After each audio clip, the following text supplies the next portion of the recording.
Surely the way we raise it will dictate what it becomes. I wait, what? Looks We aren't raising it. I forgot to hit looks the just said record you plan button. on raising that. It's recording now. Did I say we? I meant they. Whoever raises it, you know? Do you want to raise it? Me? No. Of course not.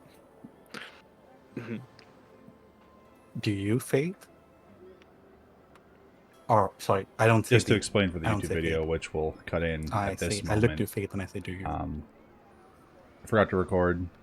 Hit the record button, and No, I want to set it free. yeah, we're not much is happening. Any other takers? Looking towards Everybody's arguing what to do with the Perryton blue egg and plus that one single. they obtained last session. And here we I'm just holding this.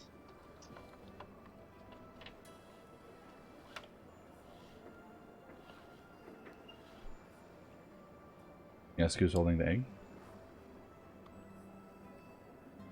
No, I asked like any other takers for, raising the egg. Oh yeah.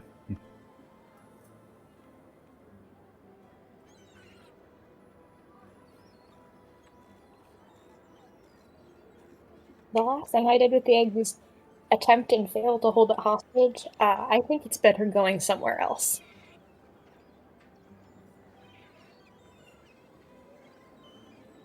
We should have I given guess it we'll. Sorry. No, go on. We should have given it to Leaf Beard. He would have been the perfect person to take care of this. That was bad my that he- suggestion. Yeah, but he left already. We don't know where to look for him. Did he? Was he in the camp or in the spot when we came by just now? No, you just would have seen like evidence of raid bin. Campfire and kind of markings on the ground where he probably set up his tent. I'm trying to think. He did give you. He did mention pretty much exactly where he lives, but it was pretty far away. Yeah, he said. I think he said something like 5 miles northeast of Aduban's tower, which is quite far. It's quite out of the way. Tower? Oh. Oh yeah, that's the opposite direction of where we're going. You guys, however, do recall that there is a one of the quests, one of the next quests you could do, involves someone involves him, or at least mentions him. So it's Mentioned- possible any that if kind you lead into that, kind of be able to take the egg with you to him. Is there any kind of investigation or anything that we can do to the egg to see if we can tell how far away it is from hatching? You can try nature. It will definitely not be easy because rates and reproductive cycles are kind of vastly unknown to the general public. But Worth a just shot. by judging the size of the egg and the type of bird that was most similar to, maybe. It's a big egg. You imagine it probably gestates a little bit longer than most eggs. Let me do some Google research and see what I can give you.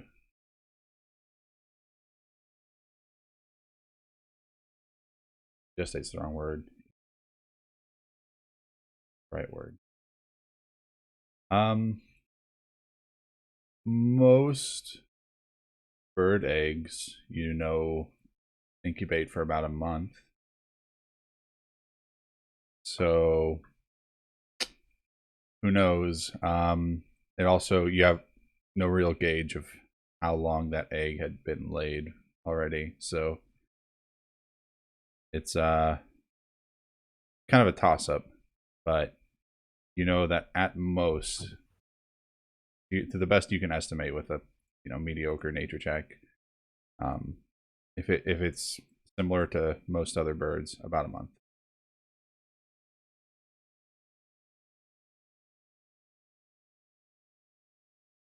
So do we need to like report back to the inn to take a new quest, or can we just do it? Can we just do the quest without reporting? We don't have in front of us, I do we? I thought Don't know what the I might be quests thinking of the other are. group, but I don't know if somebody decided to like make copies of the quests. Only the Andal quest. Okay, We then made half a copy. But we know one of we know like based on memory, I guess. one of Like you can try to roll a I history still check to remember what the other remember. quests were. I mean, if you have it actually written down in your notes, I'll take it as your characters, committing it to memory better, or actually writing them in their notes. But I don't have it written in my notes. I just remember. yeah, I'd allow a history check to remember details and maybe try to go Okay. off of that. But beyond that, That yeah, doesn't nobody has seem a solid very- copy. I know you can like look it up in the journal. I Excellent. would ask you not to. Yeah, you don't remember. Fair, completely fair. You don't even remember like the vagueness of what they might have been about. It's just there were other quests. I feel like the wooden warrior thing. It's kind of sticks out in anyone's memory. Maybe not in this wacky world, I guess. Yeah, I mean, if it sticks out in your memory, it's enough to stick out in his memory. I guess the other details wouldn't know. Just the vague idea. Well, Yeah. assuming that one of us remembers that Leafbeard was involved in one of the other quests and brings it up, then Fate will sort of look very excited and say, well, that's it. We go back to the inn, we decide on what we want to do next. If we decide to do that, then we just bring the egg along, and if not, then some other party is going to take that quest and we can ask them to deliver it. That's perfect. Yeah, that works. Or we could also decide what to press anyway, and just go as Leafbeard if he wants to do. Sorry, Jonathan, could you repeat that? Like, was that only me who didn't understand it, or? No, Uh, that was one of No, the yeah. wildest things I've ever heard. Mike was a Yeah, your little microphone muffled. is doing weird stuff. Okay, is that better? Yeah. Yeah, it's at least That's- clear. Yeah. Okay. Yeah. Hold on.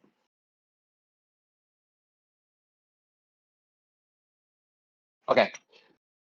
We could always, if we're going to take it anyway, just go and ask Leafbeard what he wants us to do, and not have to check the paper again.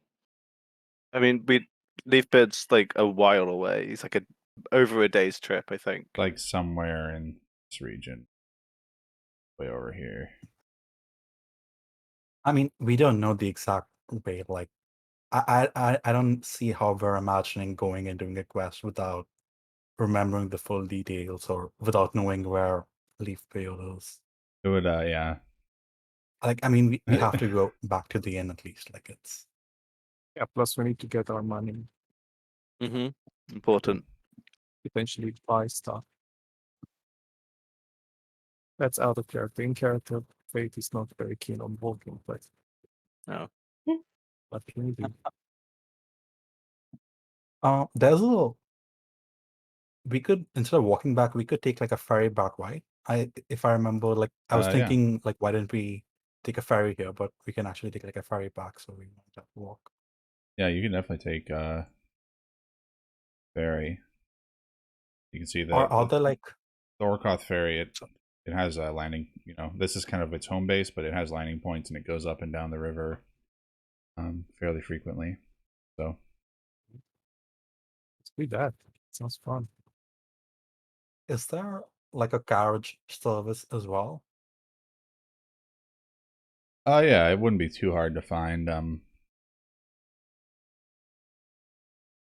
I don't know. There wouldn't really be a carriage service, but it wouldn't be too hard to hitch a ride on any one of the many wagons that do travel back and forth between Anhel and Bithindale. Ferry So- just sounds more pleasant though. Sounds good. We'll take that ferry then. Okay.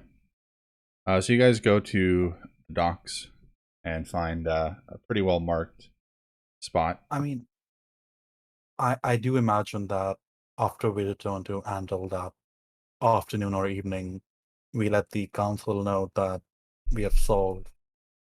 Like you were moving on, so I'm just telling like an overview story, or Yeah. if people Okay. want to talk, we can do that. Like we turn in the quest and then we kind of rest for the night, I imagine. Oh yeah. Or Yeah, We can, sounds reasonable. if you want to like roleplay through it, we can. Or we can just skim past it. how long does the ferry take? Do we know? Let me traveling. Consider it kind of equivalent to mounted rate of travel. It's powered, so I'll consider it like Probably faster than walking.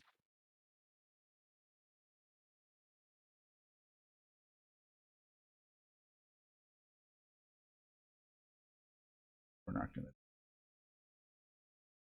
find.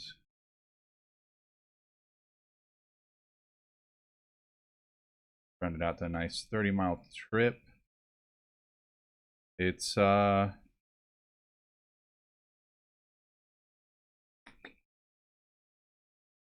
call it estimated 5 hours. Perfect. And the guy will charge you for the whole group. He'll make some kind of deal. He typically would charge 5 silver a person, but there's 5 of you. 5 times 5. He'll round it down to just 2 gold for the whole party. Speaking of mounted, though, is it large enough to take the horse on? Because I rode here. Yeah, it is actually a decently sized ferry, and it looks like Excellent. it's powered by a large motorized paddle at the rear of the vehicle. And you can see the whirring contraptions of an Aether dynamo that is powering it.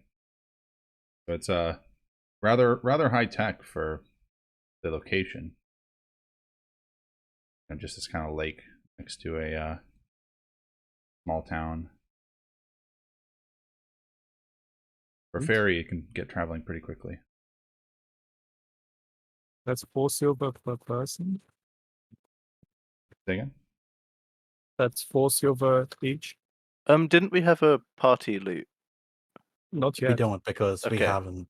We were I just was just discussing thinking, it. Okay. yeah. Then Does the yeah, price we'll increase talk because about- of the horse from 2 gold? Yeah, we'll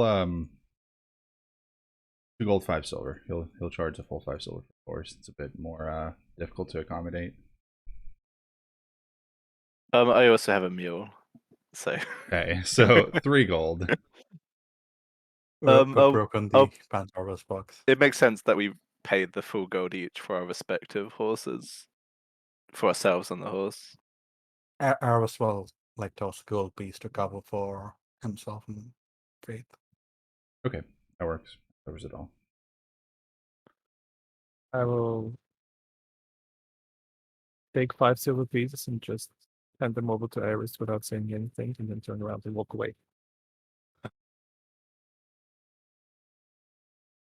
I think it's not easy. Can you explain in detail? Like you fish out 5, like you take out a coin purse, you fish out 5 silver pieces from that, and you just come and hold them towards Eris. Just slap them in your hand. And and I mean, Okay. I'm making it very obvious that I'm mad at you and I don't want you paying. Yeah. I just wanted to understand more of how she shows it. Fair enough.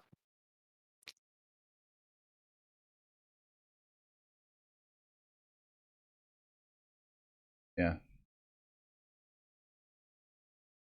All right. So we'll just make it nice and quick. You guys grab the ferry and travel all the way back up to the inn. and make your we triumphant return. We let Ram walk, then Yeah. took the ferry. How do we reach from Andal to the ferry place? Because it seems like it's across across the river.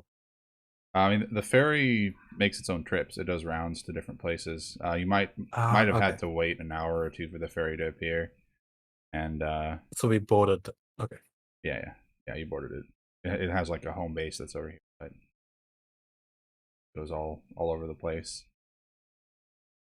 And I guess it kind of submits a schedule, a daily schedule for where it's expected to be at certain times, and we'll just say that you happen to luck out and the timing wasn't too bad. You probably had to wait an hour before it got there. All right. The inn. Hey, you guys arrive. I'll make some rolls to see there.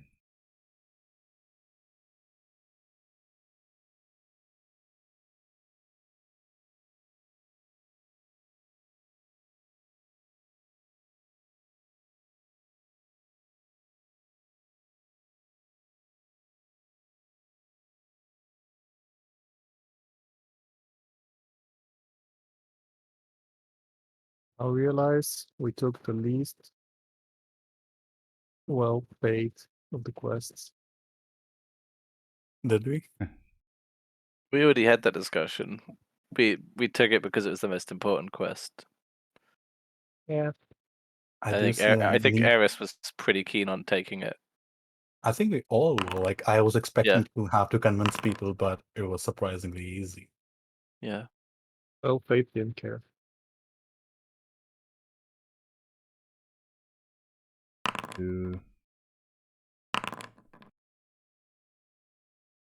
Does Gibbet just live here?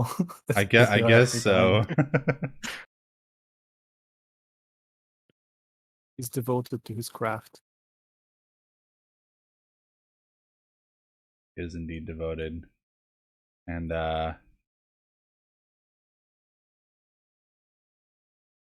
And so is Gibbet. let's see how drunk he is right now. Okay, it's early in the day when you guys get here. It's noon. Not that he wouldn't drink plenty by then, but yeah, he's doing okay. What kind of pins do these three have again? Dimmy is Bright Eyes, Wally is Wayfarer, and Gibbet is Bright Eyes. This scene is completely black for me.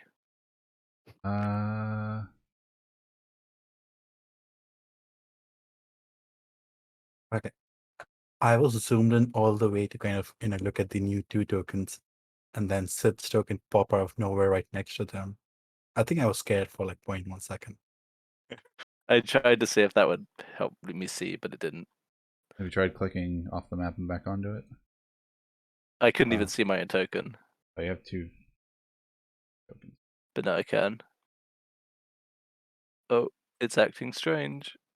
Flip. Can you see? Okay. Yeah, I can see now. Okay. Anybody else having problems? I'm good. Mine goes in and out, but I got you. Okay. Okay. All right. Well, yeah. As you guys walk in, these two he gives you a wave, and he gives you the chin up, what's up, kind of motion. And Do we have a guild signature handshake? I don't know if there is a guild signature handshake. Is there a guild signature handshake? Not yet. If there wasn't one, Sid would have established it on like week 1. Okay. And I would have taught it to everyone, so I'll be doing that. Some people would have been more receptive than others, but Dimmy the halfling is definitely in on it, and does it decently. I feel like it's not like the super synergy isn't there. It's the rhythms are a bit off, but like fundamentals are deep. I'm just delighted for the effort put into it. Is that some kind of magic? Yes, sure. Yeah, it's It's the magic. magic of friendship. Oh, I look disappointed.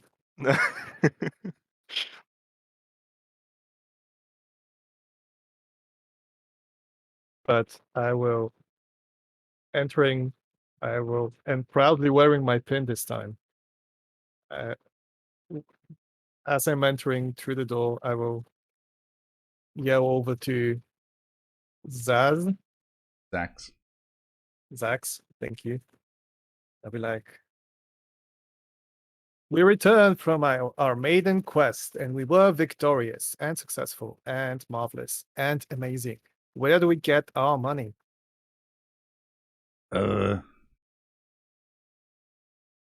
Zax don't have money for you. I figured, but you must know where we're supposed to. I turn to the halfling. Where are we supposed to go? Just dropped that Oh, just immediately.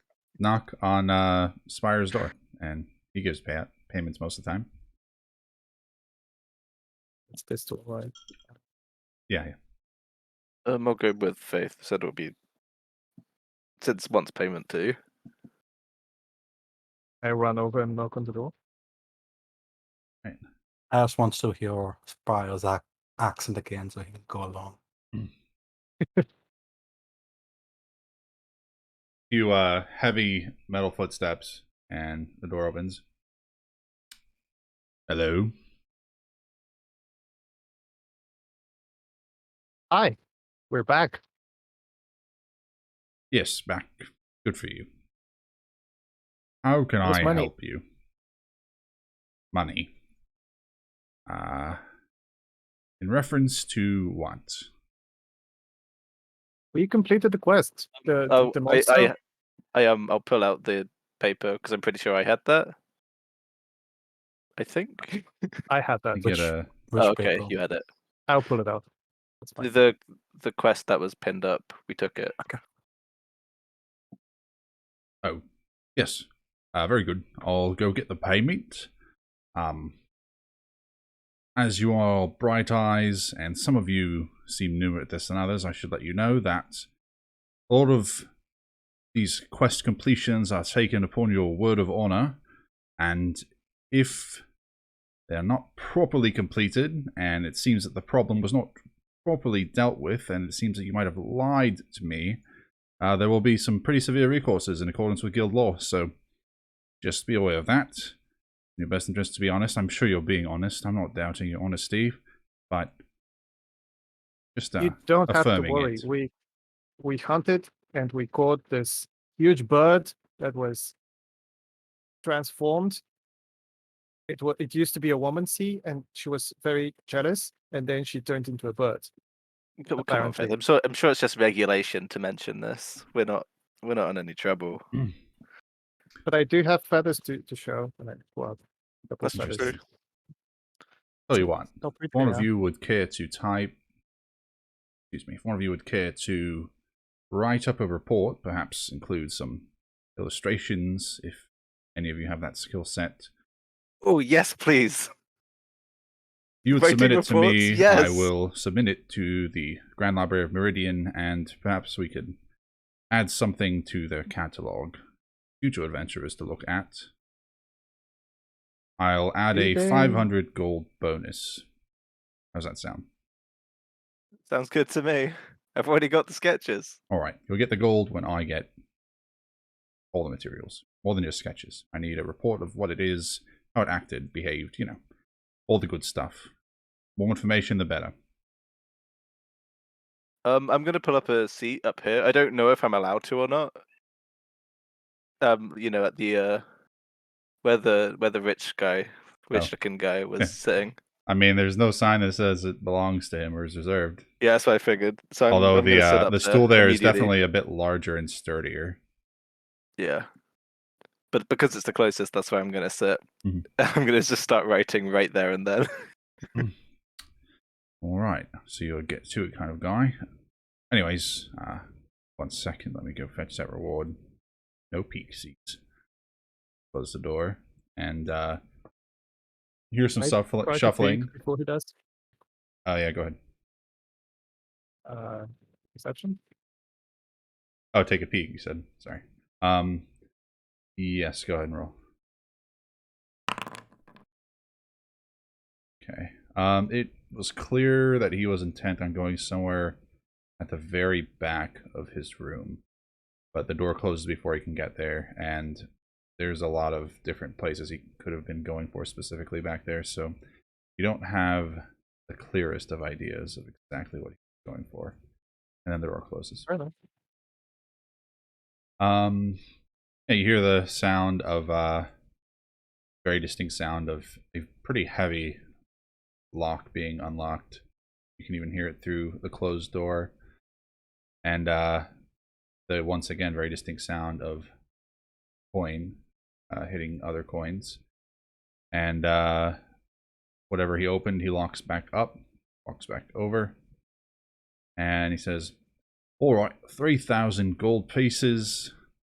I pay to you in the sum of 300 platinum pieces because 3,000 is a lot of coins. Split it up how you wish. Be nice. Don't forget that the dibs protocol is always a good way to properly split things if there's any trouble.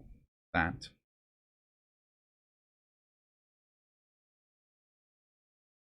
Yeah, we'll be fine.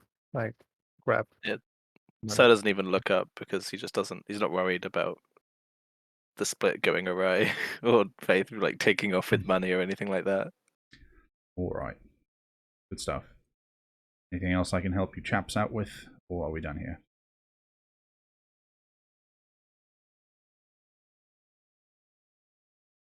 I'll let you know. Just anything. But that's all for now. Thank you. All right. You have a very beautiful rug. Yes. Very cool. I like to do those. Yes, very squiggly. Goodbye. Okay, bye. Door closes. It doesn't slam shut, but it is shut curtly. And yeah, you hear him plodding back over and sitting down at his desk. As we motion to leave, does Sid get up? Or is he busy scribbling? Or are they busy scribbling away? He's still scribbling. Might be there for a while. Alright. Kind of like a, like a gentle, like a pull, kind of either shoulder, like, come along. Kind of pointing to the table. Okay. He's like taken out a lot of papers at this point. He just starts packing them all away. It takes a second. Is this report something I have to roll for, or something I have to like write up out of character? You don't know. You don't have to.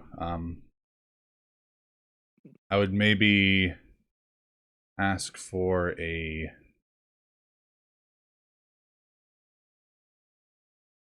We'll just call it a history check. That's not super important, but it might. If it's bad enough, it might be a poorly written report. I'm not good at these.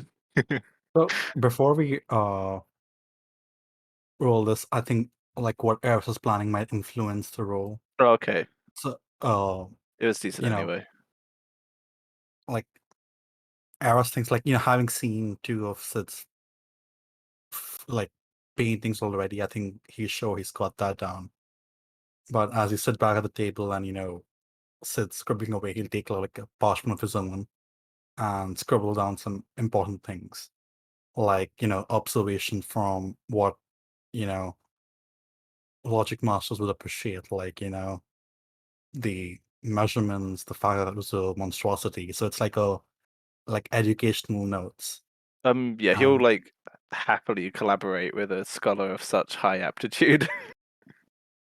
And then, and even more than a collaboration, it's like, once he's done just writing it down, he'll pass that piece of parchment over to you and just, ask if you could include them in your summary.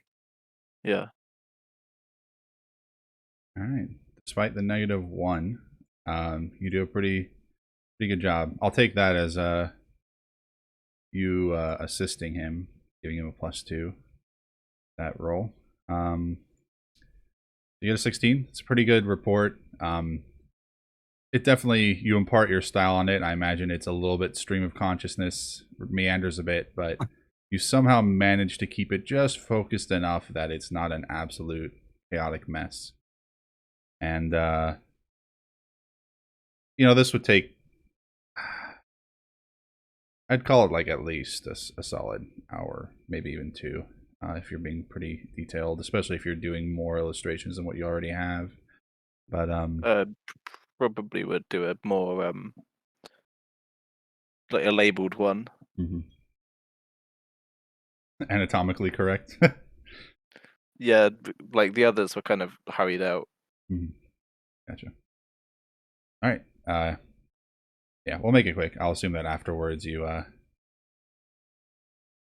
knock and he comes and collects and gives you 50 platinum pieces in payment after Excellent. a quick survey of the work and seemingly satisfied with it.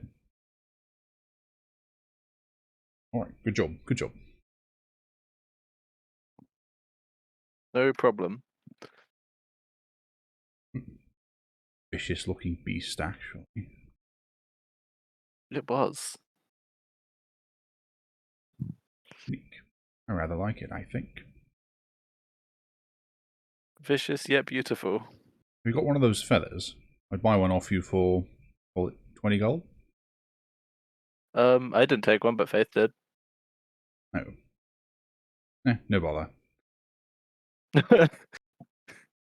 He'll close the door after giving you the money, and that'll be that. People talking to me. I think I did take one, but I wanted to use it as a quill. So I wouldn't sell it anyway.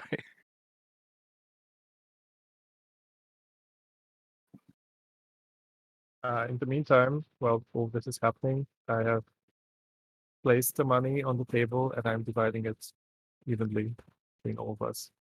I'm gonna add my 50 to that. Okay. Sorry to add like 50 to divide by 6, but So what we could do is leave this aside, and I get the 50 that you add and sort of push them to one side, and have these as a party pool, party fund, and then the 300 platinum we divide evenly. What do you think? that sounds good to me. Everyone cool with that?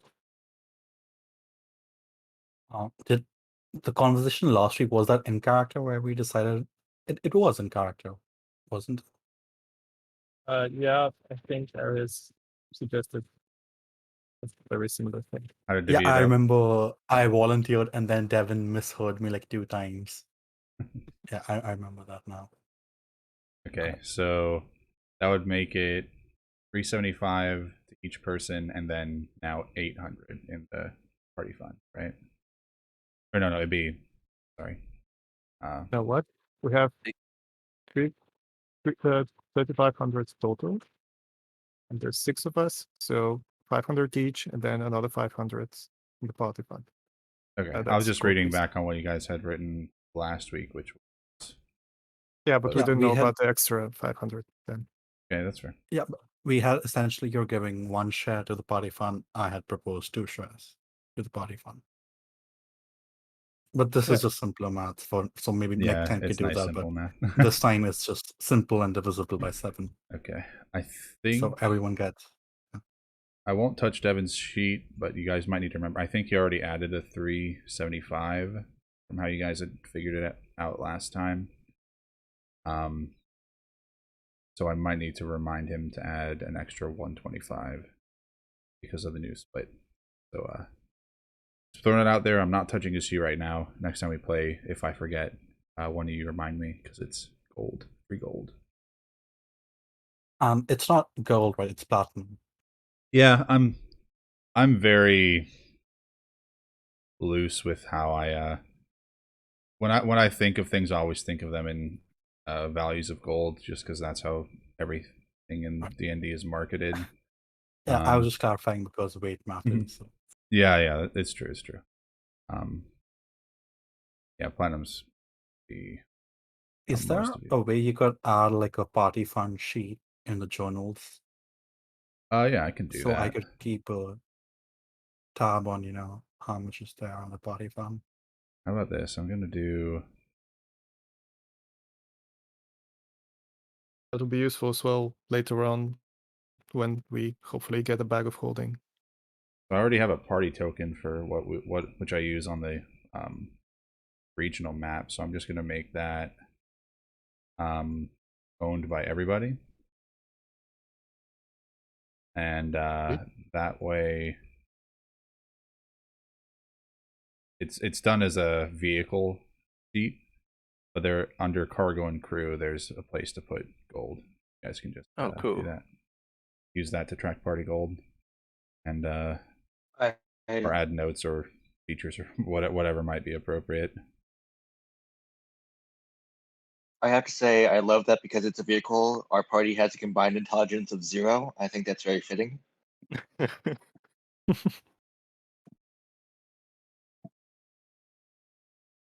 Could be worse. Definitely could be. All right, I added it. But yeah, we did establish last time that Airhis would be the one who is responsible for all of that, and Fate is just straight up ignoring that and taking over. Gotcha. I mean, taking over as what? Division of money and all of that. But at the end, are you managing the 50 no. platinum? Sorry, Okay. what? Oh no, out of character, I still prefer you to be in charge of all No, that. no, I'm asking in character, like, are you holding on to the party fund or are you just doing the division? I'm just doing the division and talking about it and acting like I'm the one who Okay. who does all of this, and then I'll just take the 50 gold and just drop them in front of you without saying anything. Mhm.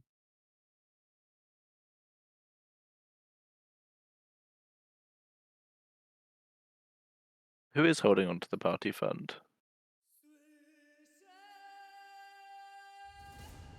Airhis, right? I think we That's all what I assume. collectively trust Eris the most, probably. Wait, you don't or you do? We do. Okay. As a collective. Yeah. I don't So think anyone wants either of the rogues to be holding on to the money. okay, I guess that's fine.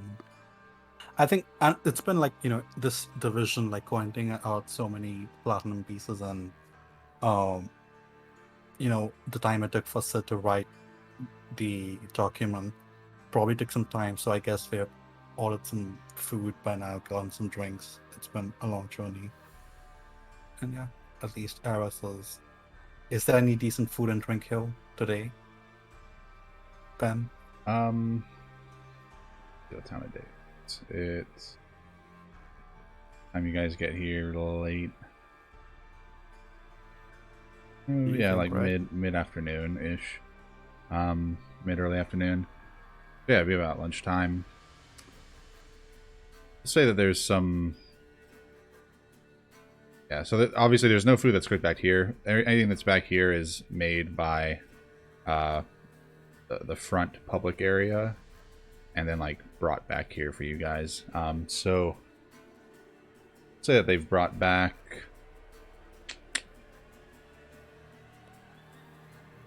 Yeah, just some fresh bread and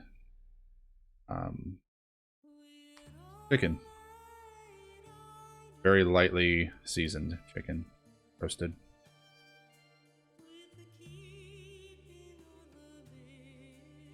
That's better than the dodgy sausages. Yep. Yep. Wash it down with some alcohol, I guess. Yeah, speaking of which, as we finish dividing our money, Faith will kind of grab her share, be like, now if you excuse me, and she'll walk over to the bar. Zax, my friend. Mm. And I will place 30 platinum pieces in front of him. I would like a bottle of that wine I had the other day. Please and thank you. Oh. Oh. Big man no like if I give you wine. What do you mean? I'm paying for it, right? Mm. He's gonna look at these strange pieces of coin that he's never really seen before. Sorry, I rolled that. He doesn't seem... He seems to vaguely understand that it's probably worth more than a gold piece each, but still seems unsure. Hmm. Oh, okay. Okay. He'll get the bottle, which is only about 3/4 full, and place it on the table. And take the coin. Ah. Now, hold on, that's not a full bottle. I'm paying for a full one. So I'll be taking 1/4 of this away in that case.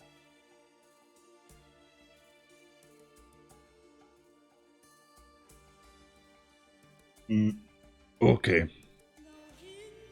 Good man. So out of character, that's 22.5 platinum.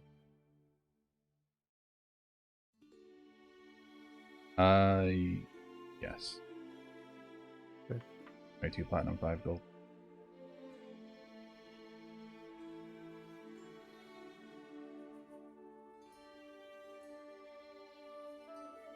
Alright. For some reason he did not have a negative intelligence. I changed that very quickly. Pleasure doing business. See you around. I grab the bottle and return to the table and sit.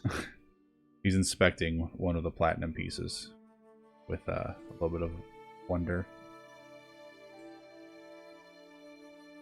And I sit and I place the bottle in front of me. And I don't make eye contact with anyone else.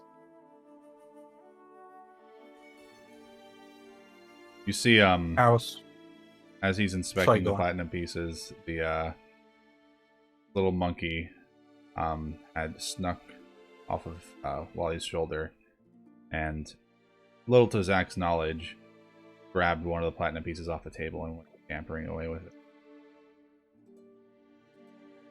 I do see that. Yep. Do indeed. Well, I don't care. That's not my money anymore.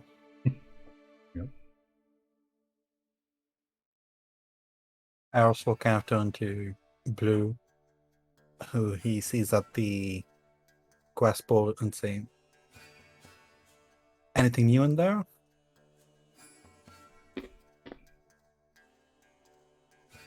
I don't remember what was there last time, but I found the one that mentions Leafbeard. If we wanted to go there first to get rid of our little extra party member.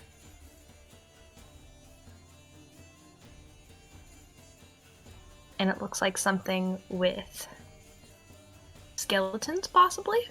Or undead? Little extra party member sounds like such shady code for anyone like listening in. I love it. Would you prefer that I call it future omelet? Yes, actually, it's funny. Alright. We Let's can not. get rid of our omelet. If if it hatches and it ends up like being friendly, that's gonna be its name, right? Absolutely. Little omelet.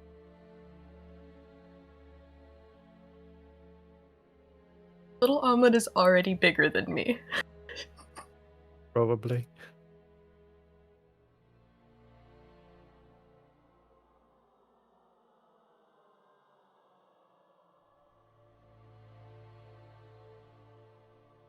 All right. Well. So yeah, you guys have the option of either kind of taking some downtime and doing whatever with that, or just taking the next quest and going for it.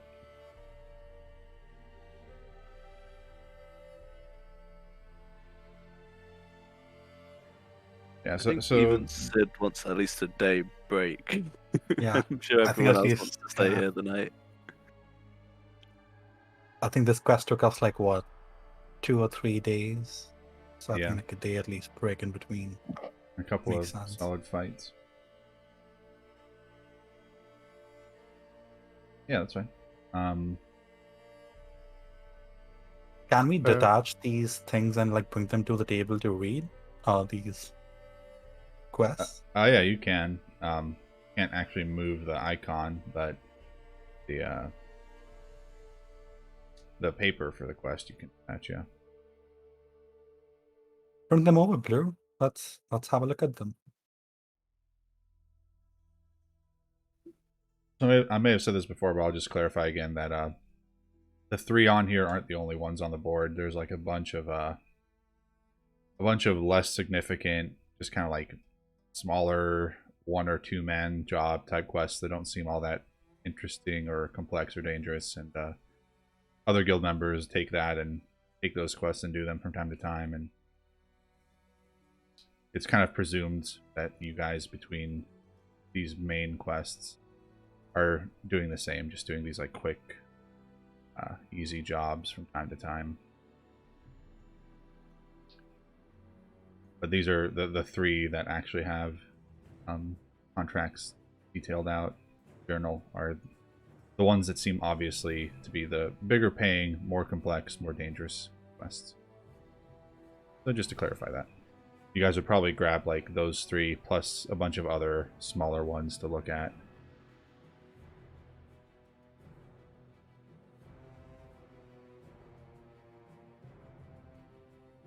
But that's boring. That's not worth the time. That's nah. Are you kidding me? This masquerade murder mystery? I Hey, mine I is was the thinking murder, the but, masquerade you know. looks really, really cool, but omelet first. Omelette just first, Putting masquerade aside later. some of the small ones. The masquerade is since it happens on a specific date, that would be the kind of thing where you would pick it, and then if you wanted to do that, it'd be like about 3 weeks of just presuming that you're just kind of doing other small, tedious, menial quests until it's time to do masquerade. Well, there we go. We can't do that one now anyway. Yeah, there we go. All right, let's take it. Let's take one. Oh, provided everyone's okay with it. The masquerade one. This one right here. Are you kidding me? Yes. Would I have heard of this pianist? Yes, with your background, it's likely you've. It of course depends on how interested you would be in that kind of thing, in music and the arts in general.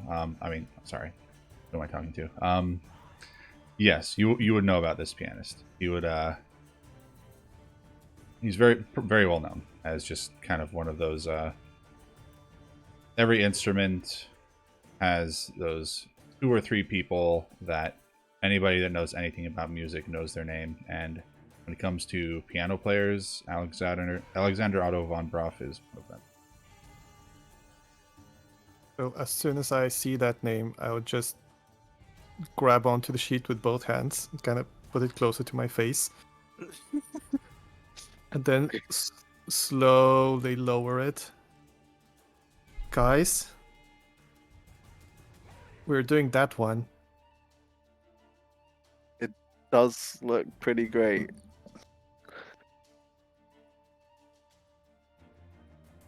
We, do you know who that is?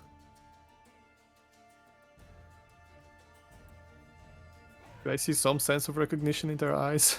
I don't know if I would know who it. I'm like vaguely interested in music as a character. So, is this like a cultural thing, or would it be worldwide? I would say that if you have proficiency in performance, it's likely that you do. If you don't, Oh. then it would be something like a history check. Because even if you're a music enthusiast, you know, music is such a wide thing with so many different genres and artists that it's possible that you like music and are enthusiasts for music, but just don't, you know, Yeah, it's just very haven't heard dependent. of this person or don't listen to that see. music or Only 11. yeah. I don't know. We'll say that. Yeah, probably not. Okay, yeah. It was kind of like a 50-50, so 11 is accurate. Mm. So Sid will just shrug. His name Not would probably knowing what be you're like talking about. vaguely familiar. It'd be like the kind of thing where you've probably like read it in a paper once, but like it didn't stick in your mind maybe. But when you read it now, you like something clicks. You're like, oh, that seems familiar. I guess I've heard that name before, somewhere. He's only like the second best musician in the world. It's the first best you. No, don't be ridiculous. Who's the best? You have to ask. If you have to Yes. ask, you wouldn't have heard of him anyway. It's an opinion. Of course, I have to ask. Obviously, it's Emmerich. Oh, I probably Tell haven't me heard you of that have name heard either. of Emmerich. There's no way I've heard of Emmerich. Oh my god. We'll have to talk more about this. But anyway, guys, I'd love to hear it. just having the chance to work alongside this guy, that's... And for a moment, I've completely forgotten that I'm mad at Airhis, and I just kind of turn to him and say, "You didn't tell me that the Adventurers Guild was doing cool stuff like that. That's worth it."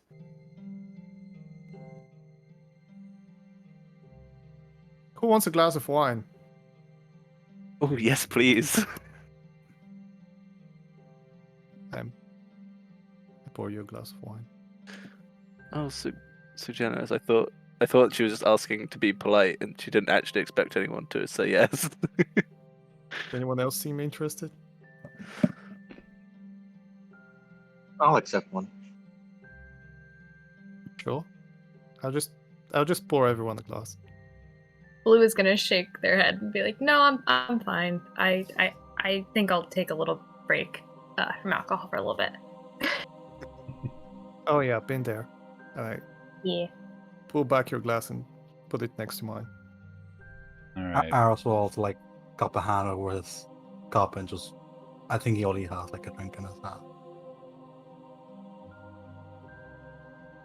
I think at that point After all the Gratitude. sharing, it's down to about a third of a bottle.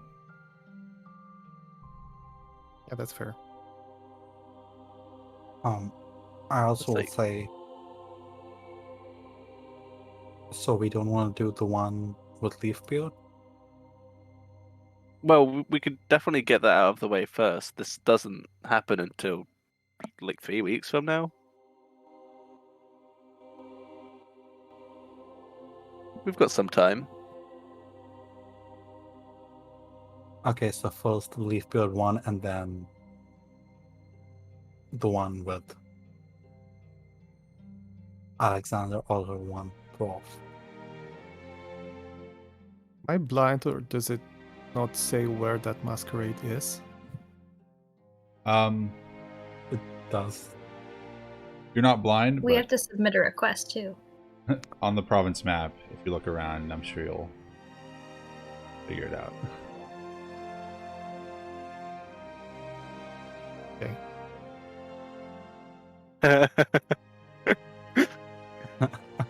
It's like the biggest label on the map, except Awesome. Vithindale.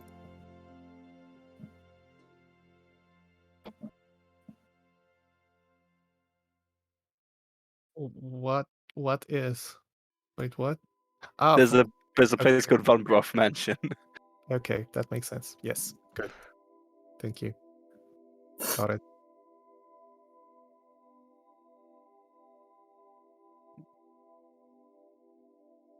Turning to the others, is everyone agreeable with that?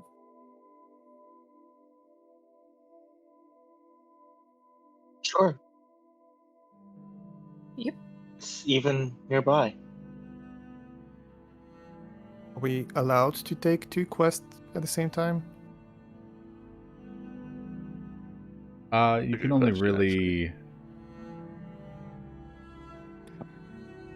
You can take 2 quests, but I would, as a DM, I would say, they focused on one. Yeah, it's like It's not like anyone else can do this while we're away, since it's a timed one. But we don't want to arrive there and then there's another adventuring party there to do the same job. That'd be awkward. Well, I'm we have sure to submit sure this the guild form is- anyway, so why don't we submit the form?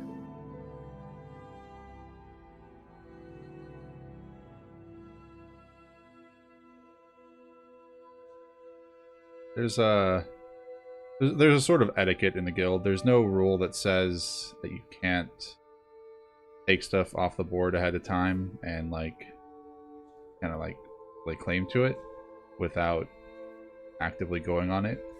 But because it is the kind of thing where you have to wait for the specific date to happen, that etiquette's a bit vaguer. You can kind of lay claim to it ahead of time because of that. And yeah, so it's not too big of a deal for you to lay claim to the Murderous Masquerade quest and then embark on the Four Spheres quest at the same time. Do the higher rank guild members have access to bigger and better quests than us? No,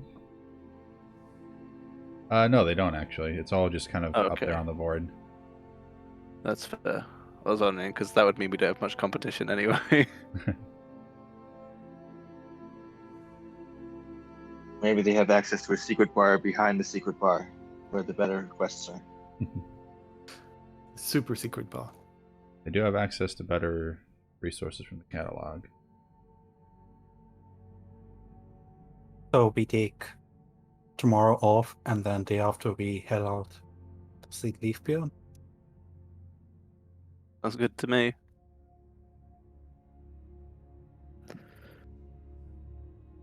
All right. We don't want to delay too long, otherwise the egg might start hatching and then Just Well- a day, let loose. What's the Western Causeway? Like, is that like? So I'm just reading the Four Spheres one, and it says Western Causeway. Yeah, that'd be this big western road. Western Causeway, the opposite would be the Eastern Causeway. Southern Causeway starts from Vithindale, goes all the way through Anhill, and all the way south out of that. Okay, and the source is the Adventurers Guild Western Delegation, which I guess is where we're at. So is there more information somewhere?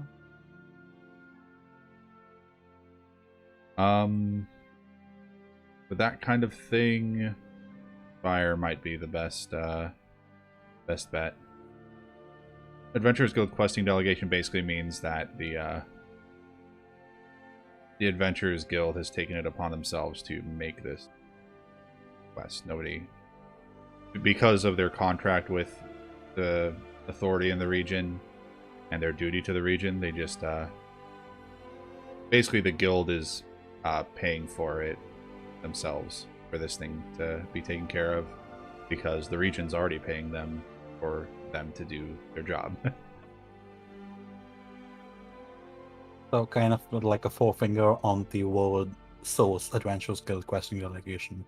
Eros will ask, do you want to speak with Spire about this?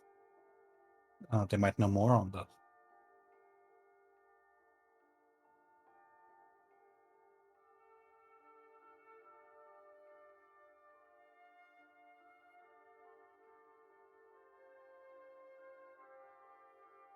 Are you asking someone in particular?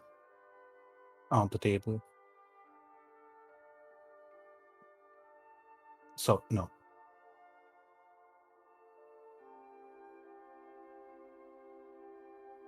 I just remembered not talking to you, so.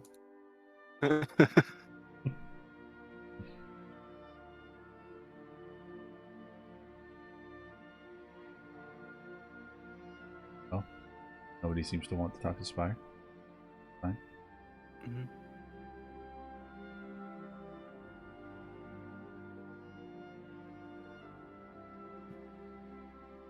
If it was the Adventurers Guild themselves that made this quest, it's pretty likely that most of the information they had's already on there.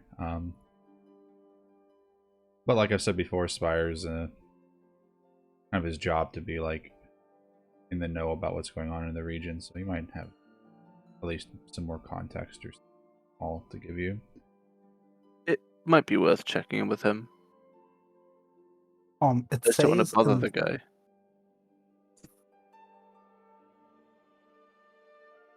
I mean, I don't think a couple of minutes will hold them. That's fair. Out of character, it says here that the general region in which these encounters have happened is marked upon the map attached to the contract. So where is that? Fill that out for you.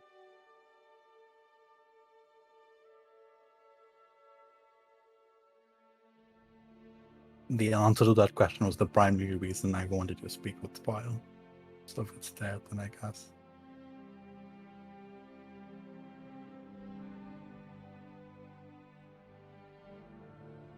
It's pretty, actually, let me make it more circular, because it... Whoa. That bit.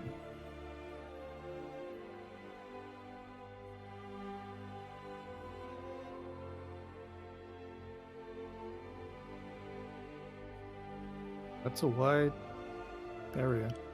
Yep. Do we have this precise information? Like, did it get marked on a map for us? Yeah. It would actually, yeah. You basically have a copy of the map with a circle like that, and the circle is just this Okay. hand-drawn, just like, I wouldn't call it sloppy, but it's not not very measured out.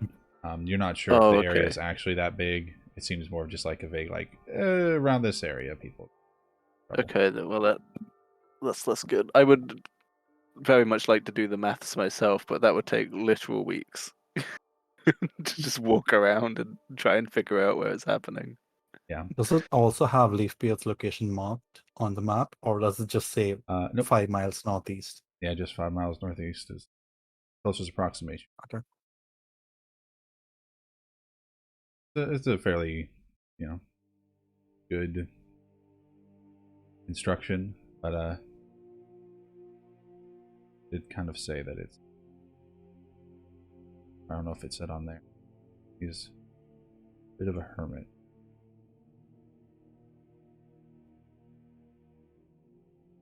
It also says that he hasn't been heard from in a while, but we know that's not true. Maybe Yep. the This note was posted predicting the before his future. visit.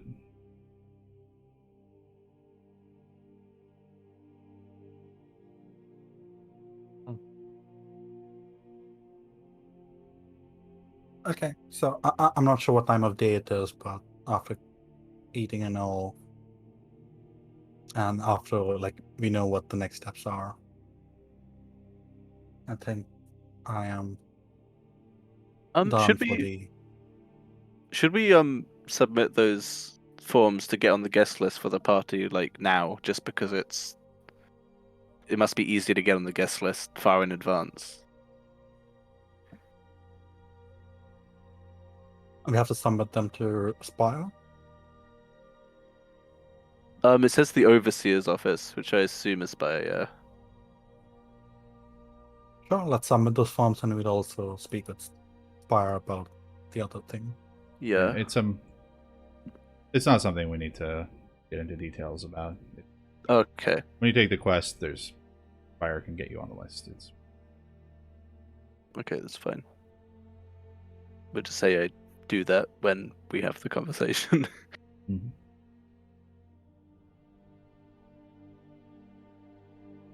All right. Do the rest of you want to buy horses before we travel all the way out into the middle of nowhere? Yes. Yeah. I don't know about you guys, but I'm planning on visiting Withendale tomorrow. The Withendale province. You're welcome to come along. No, I was planning the same. We'll make a day trip out of it. Yeah, it is kind of a day trip, especially if you're going to be searching around in shops up there while you're there. Let's we'll just make this pretty quick. Yeah, you guys do a day trip to Vithindale City to That night I did want to do some time. Oh, okay. Okay.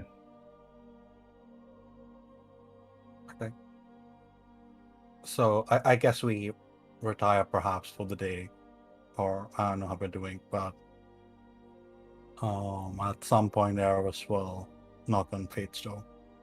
Is there like this is probably like the late evening. Is there anything anyone wants to do before then?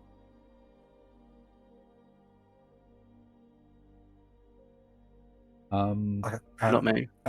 Eris is knocking on Fate's door. All right. So, almost immediately she opens the door with a smile, and then she sees that it's you, and the smile kind of goes away.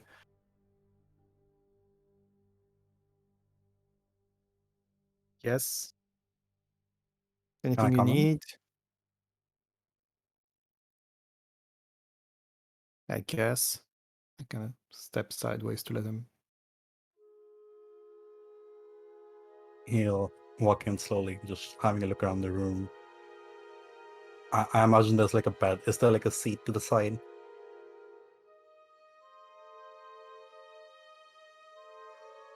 Okay, I imagine there's like a seat to the side. So Eris will sit down on it.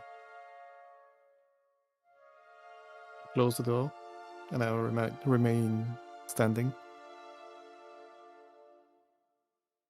And as you enter, you can see my journal is kind of open on the bed, and there's an open ink pot with a quill sticking out of it. Very obvious what I was doing.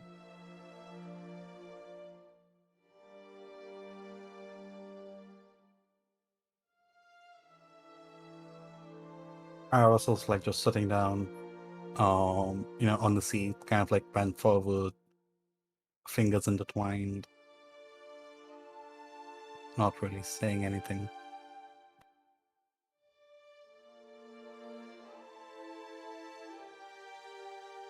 Can I help you?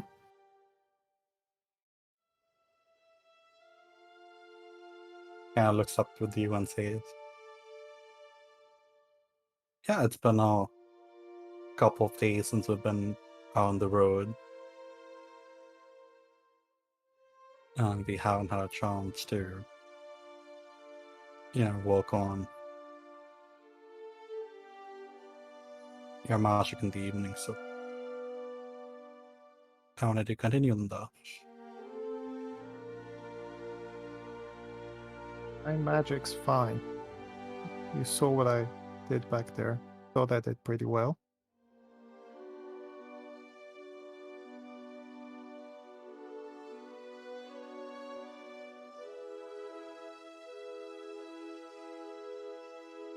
That was pretty strong magic I admit. Good. Everything so we're good? done then. Kind of looks at you, for the first time, turning away from just, staring at his fingers and says, "You seem rather passionate since yesterday." Very perceptive of you. Did they teach you that at the university?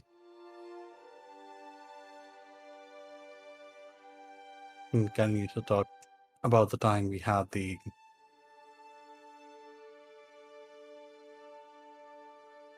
encounter with the big thing?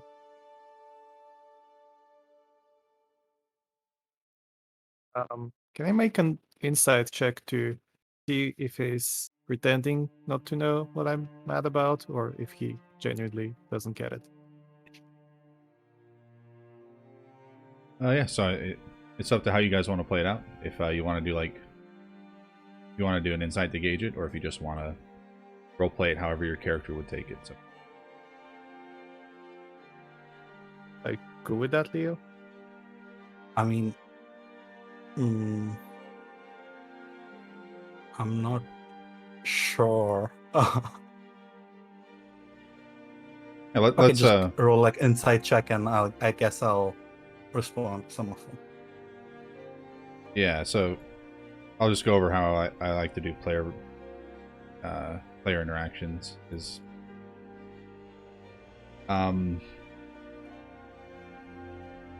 by default, my stance on it is, just RP through it, play your characters, and if like one character wants to prompt the other to make a check to get an insight onto something, you can do that. It's kind of like as long as everybody's on the same page about how they want to resolve a thing, then that's fine by me. Okay, so how about I make an insight check and you, Leo, tell me what I gain from that, if anything. Sounds good. Oh my god. Okay. Okay, I think I don't know Eros as well as you do in this moment. Okay.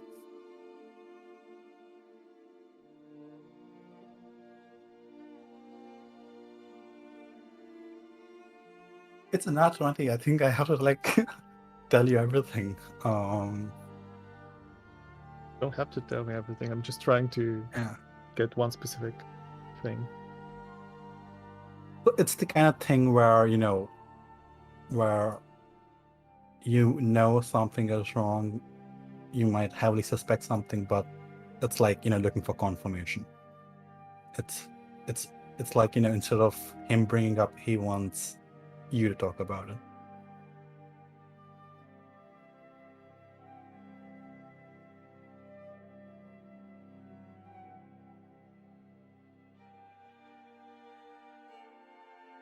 Hey, you really want to do this? Fine, we'll do this. You were so determined. Just get rid of this creature, which we saw was a sentient creature. So we're not talking about just some animal. Not that it would be much different if we did, but beside the point. Just because of who their predecessors were, you wanted to make a decision that affected their whole life, or ended their whole life. Does this sound familiar to you at all?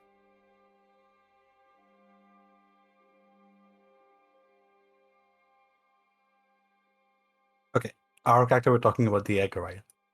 Yes. Okay. He kind of looks at you and he says, "No, it doesn't sound familiar to me. Does it sound familiar to you, Irab?" Are you kidding me?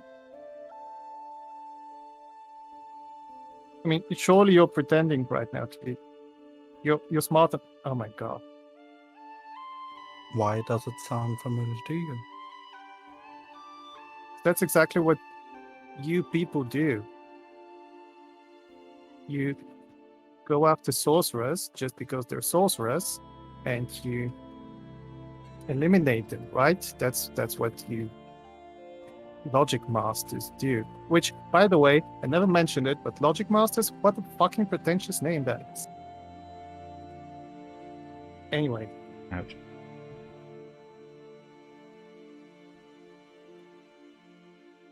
guess I can't blame you. It's programmed into you, isn't it? That's what you were taught. Probably difficult for you to just not turn me over immediately and then just be done with it, so I don't have to interfere with your adventuring career.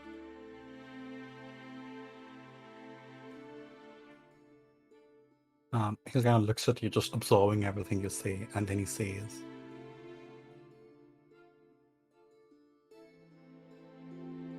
"Are you comparing yourself to that thing, Zach?" And it's not that different, is it? Just because it was hatched by something that turned evil doesn't mean that it is evil.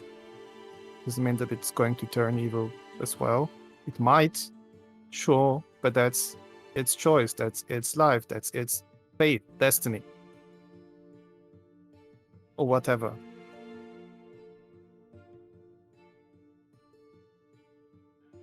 How is that different from me?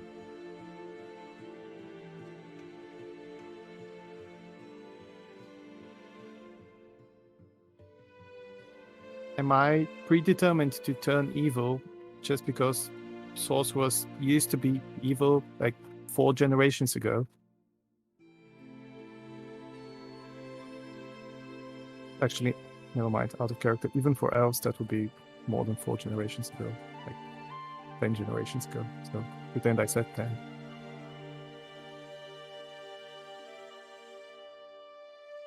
What do you know about sorcerers, Nirab?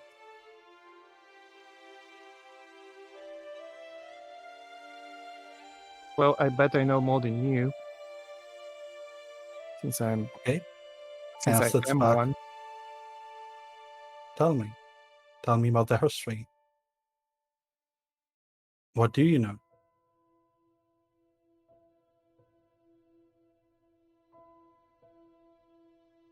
Look, I may not know. What do you know about the creature we fought?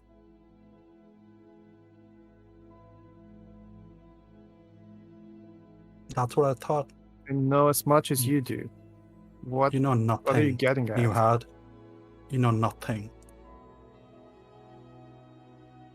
So don't mistake that I'm comparing sorcerers to that egg because it's not the same. Just because you don't see it, it doesn't mean you compare yourself to it.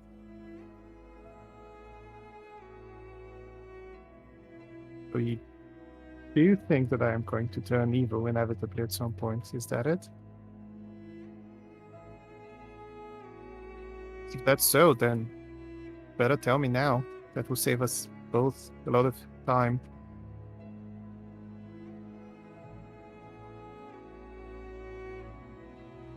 I don't think you are. And he kind of lets the word evil off his tongue.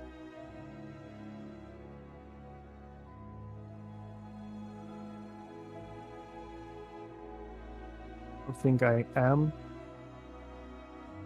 now.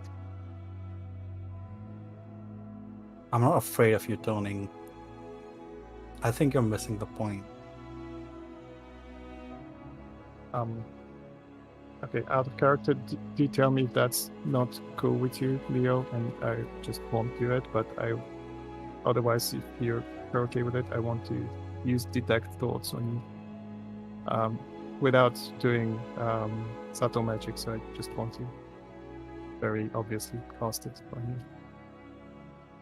But that's sort of a big violation of privacy, so Yeah, I going want to back make sure to that it's- Have you shown the spell to Eros before? I don't think so. Do I know what the spell is, Ben? I give you an Arcana check to get the gist of it.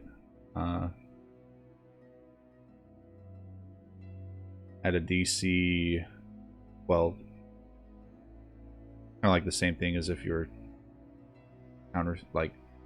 assessing it for a counter spell. You might get the What's, vague idea of what it can do. What's Faith Cadence like while she's casting the spell?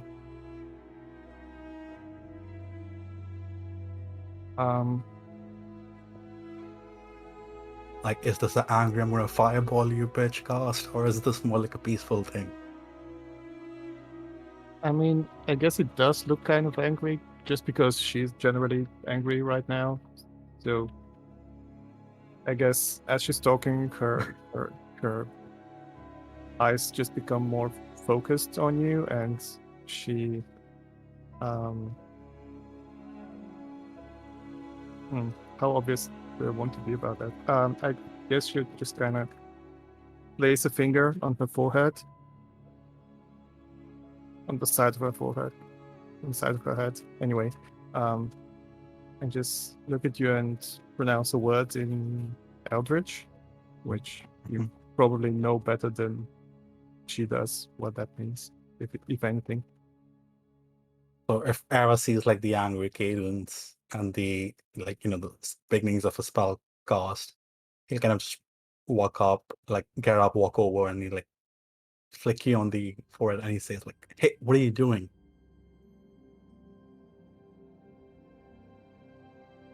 Stop that! Control." I'm not sure if that affects your spell casting anyway, but that's just what Eros is doing. I don't know, does it, Ben? I'll leave it up to you. It'd have to be a pretty hard flick to do 1 damage to force a concentration. It's a very gentle. Like, but there's if you no way want to pull do something. if you want to do something like a concentration save with advantage, maybe you want to make it interesting. But it's up to you. The way I'm trying to do it is that it's up to her. Like, I don't think there's like a check required. Yeah, absolutely. So yeah. I guess I won't finish casting the spell, but I will use up the spell slot or the spell points, and the spell won't take effect, but you definitely feel some weird mental magic affecting you for a second before it kind of pulls away. And the word that you would have used in Eldritch to cast it, like you said, to you you might not even know any Eldritch in depth at all, really. It's just, you just feel that the word is right and you say it in the moment. But someone like Ares, who has studied, you would actually recognize the word, and the word would kind of clue you in a little bit as to what the magic might be trying to do as well. That combined with your Arcana check, yeah, you definitely understand that it was some sort of divination magic, and combined with the word used, you sense it. It is some kind of psychic, pathic type of divination magic. Yeah. Which, until this point, you haven't witnessed Fate doing anything close to that, even remotely. Just quick question to Ben. Does all magic in the world require Eldritch to be cast for all the verbal components, or would it make sense in my case that it be Sylvan instead? And it would still work because Airhis speaks Sylvan as well.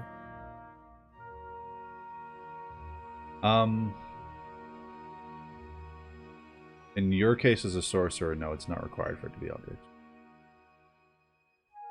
Okay, so nothing changes except that the word is in Sylvan instead of Eldritch. Okay. Yeah, the scene is the same. I'll give you a little bit, as you kind of mentioned that, before I spell, that spell fizzles, but there's like a momentary touch. So I'll also give you like a little slip of not thoughts but emotions that you'll get from Eris, and that second that spell fizzles away, and it's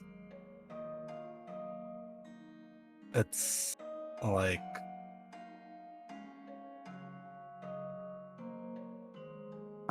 the primary emotion will be, let's say, anger.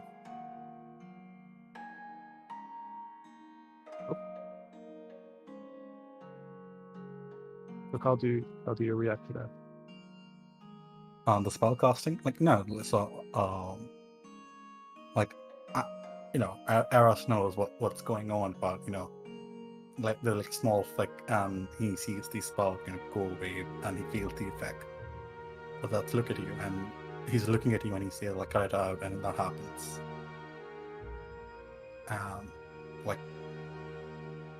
There's no all right, it's okay, cast a spell, you cancel it, and then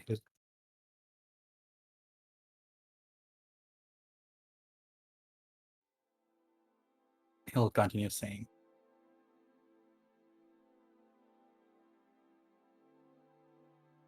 if you want a history lesson, I can give it to you now. But what's going on with with sources in the egg is completely different.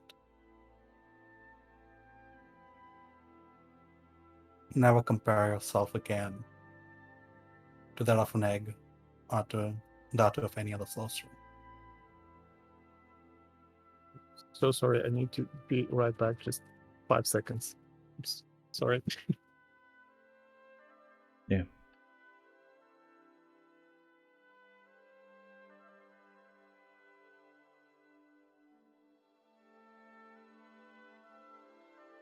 So PC versus PC rolls. Sorry?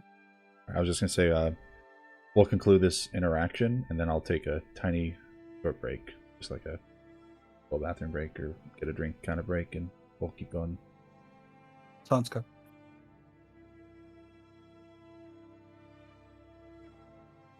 I didn't expect it to take this long. That's fine. It's good stuff. I'm sorry, I'm back. I'm sorry. All good. Favorite stuff. So just looking you right in the eyes, she'll say, maybe you should be afraid, but I will turn evil.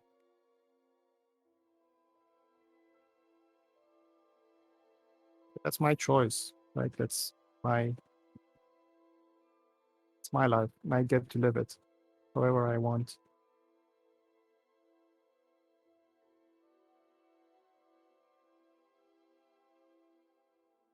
Is anyone saying otherwise?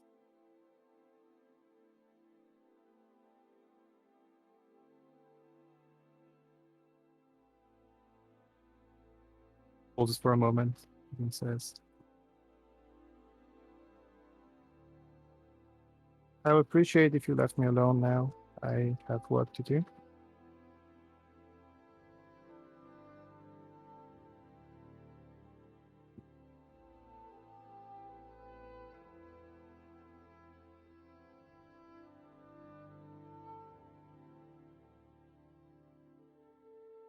And looks at you for a couple of seconds.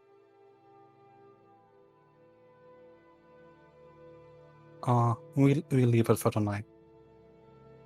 But we'll resume our studies tomorrow evening.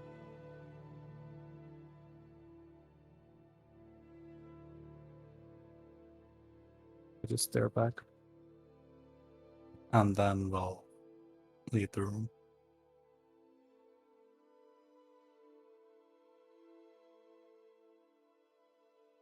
As he closes the door, I'll stay where I am for another minute or so, just looking at the door. And then I'll return to writing in my journal.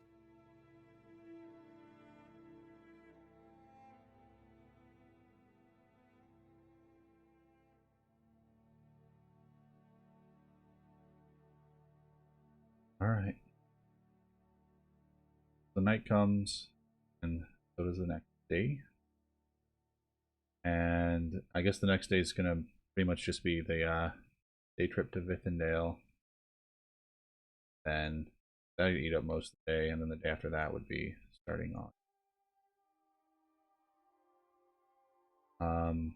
So we'll make the Vithindale day trip pretty quick. If anybody has items they want to look for, basically be like a shopping trip, or if there's any other more specific things you guys want to do in Vithindale, then that is entirely your choice. And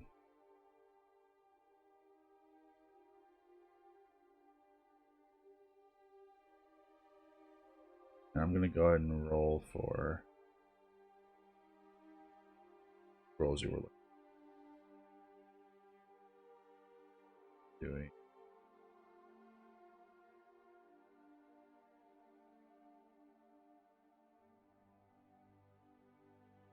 Level 180%.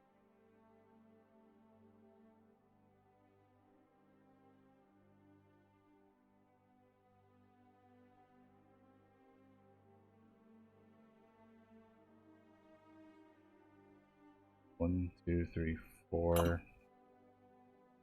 5, level 1.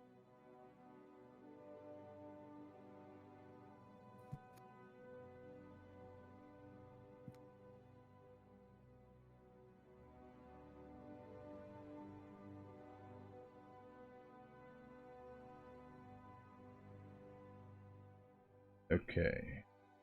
And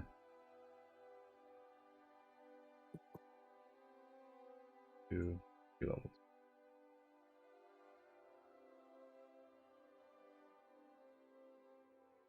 Okay, so the scrolls you do find are Could you just message them instead of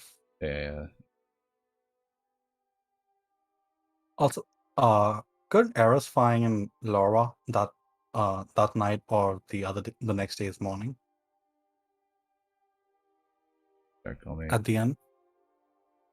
Make some rolls on the table for both. See if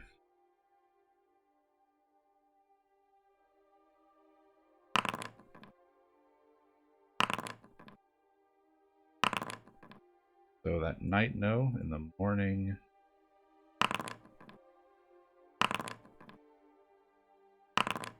nope. Seems to be busy. Okay.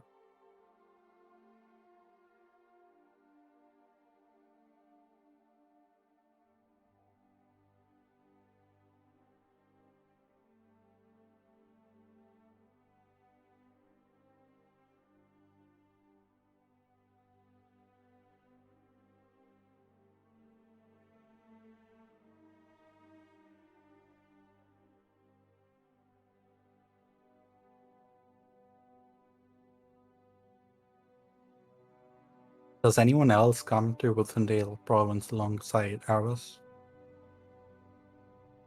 I think we all were. Yeah, Yeah. it definitely was.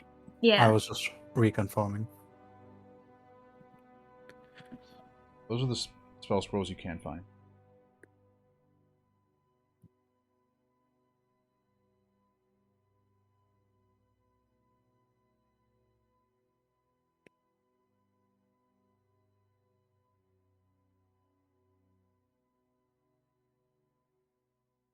Where? I PM'd them. Oh, Yeah, but if there's specific ones you want to look for as well, you can. I guess not yet. I can't. That's like a level 11 thing. Okay.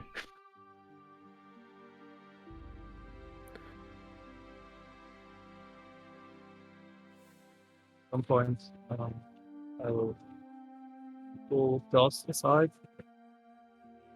Not for himself, but just as we're walking up them and say, "Do you know a lot about horses? Will you help me pick out one?" Of course. That's why I suggested it. Wait, I want one that's white. We will do our best. I think that it being healthy and fast would be more important than the color, but I appreciate you have something that you want. Oh, sure, yeah, that too.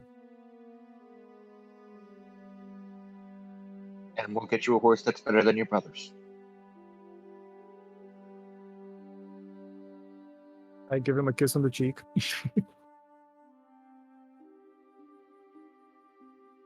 All right. Yeah, finding a white horse is not too difficult. You find a Darnesian white horse, which is Darnesian horses are a little bit lither, leaner.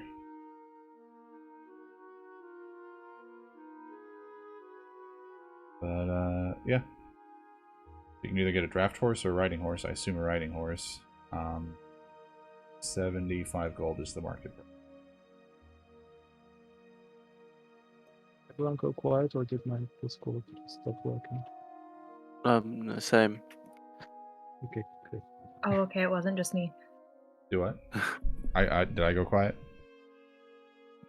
I think he may have a connection issue because it just showed that.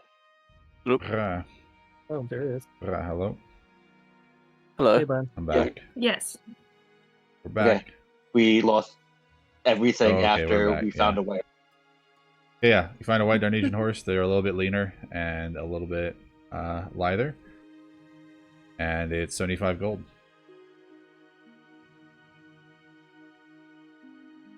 If Klaus gives me the green light, I'll happily pay for it.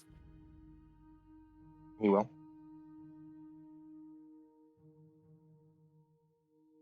Yeah, it's a nice healthy, Okay. healthy horse. There's so many stables in Vithindale that it's not an issue finding, I'm not gonna make any kind of rolls for getting scammed or being selected for it. Oops, 75 gold. It's Alright. Anybody else have any other business to take care of in Vithindale? I want to get fancy clothes. Blue also wants to get a horse, and seeing how Toss was good at helping Faith, they will ask him as well. Fine clothes are...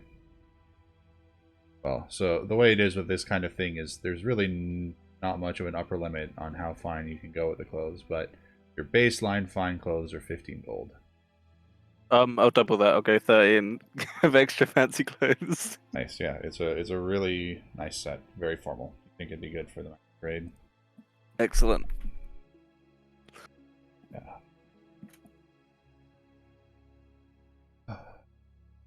And you have the Blue, if you're getting a horse with his guidance, then yeah, you can also just pay 75 to get a nice riding horse. Okay. A mule doesn't function like that, does it? Like, if we're traveling as a pack and everyone has horses except me with a pack mule, I'm gonna be lagging behind, aren't I? Yeah. So I should probably also buy a horse. To get the I want to get a benefits slightly of the- smaller one though, to Yeah. fit my smaller size. Yeah, that's fine. You get one that's You a could bit share more one with appropriate, but me. it still has the quality of true, a we riding could. horse and the price of a riding horse.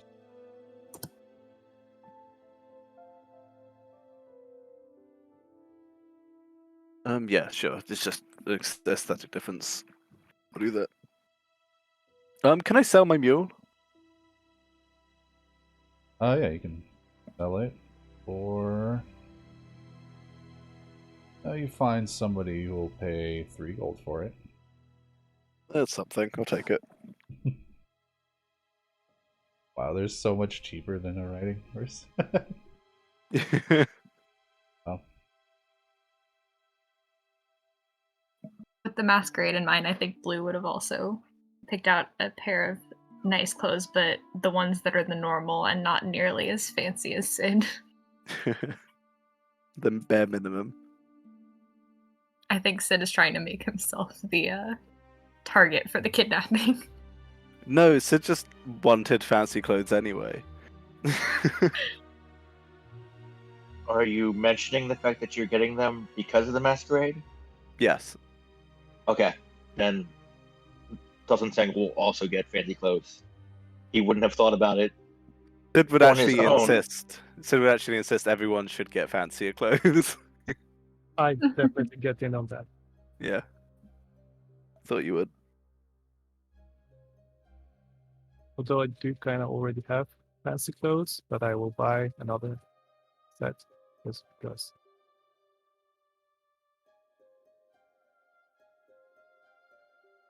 How much did you say that it was? 15 is the minimum, but there's like no cap. How much did you You can spend? I spent 30 gold. I will spend 50. Okay. Oh my god. Over It's in not a clothing, aren't they? competition. It's also, Apparently I it is. don't have anything to spend my money on.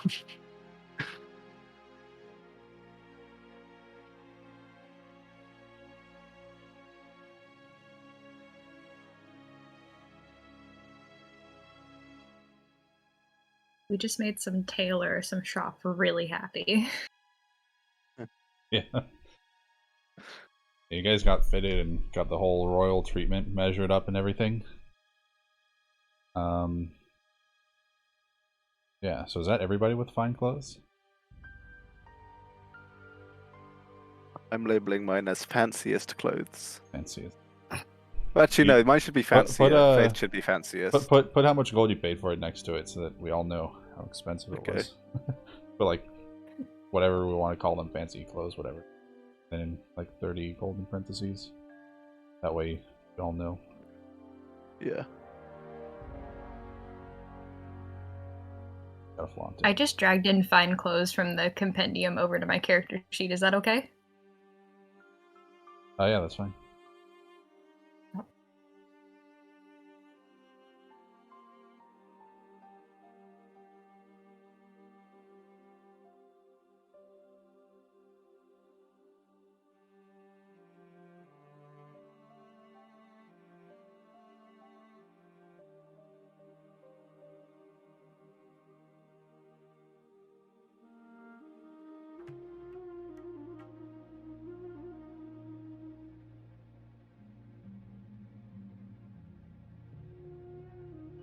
I will name my horse Emmerich after the greatest musician that ever lived. Excellent.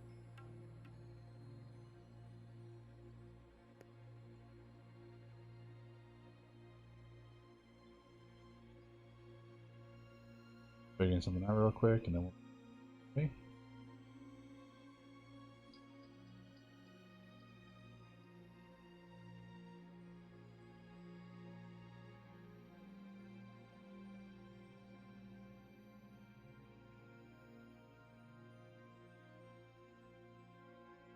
Ooh, can I also buy like a fancy saddle and like saddlebags and just accessories for the horse? Yeah. Now, if you say fancy saddle, that is listed as an exotic saddle, which is 60 gold, whereas a normal riding saddle is 10 gold. I'll also Or pay That's for all the as saddle. expensive as the horse itself. Holy cow! I'll get the fancy one. It's very nice. some I'll reason- take the pack saddle to replace my mule.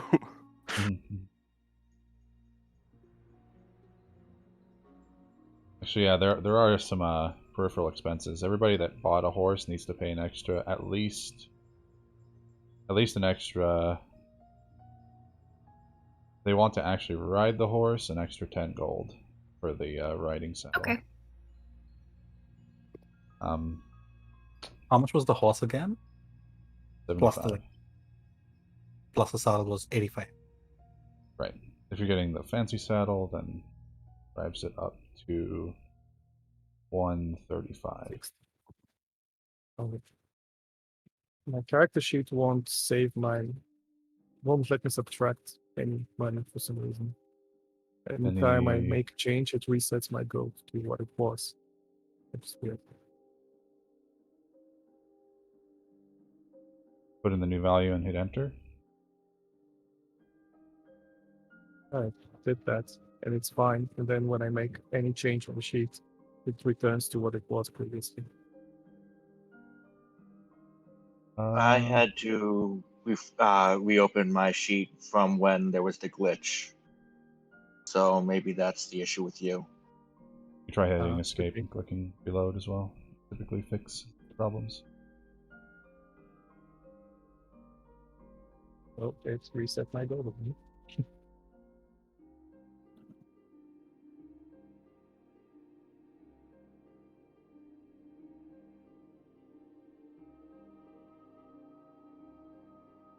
So I'll just make a note here so that I can't forget.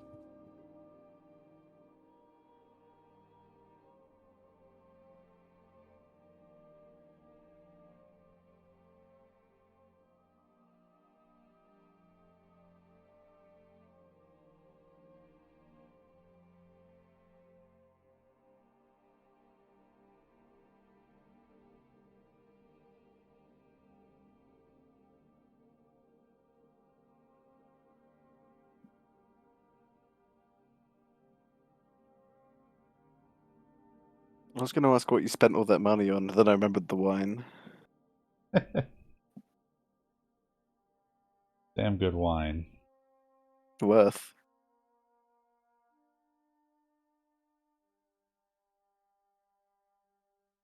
I mean, you remember how that guy told me that I can't afford it the other day?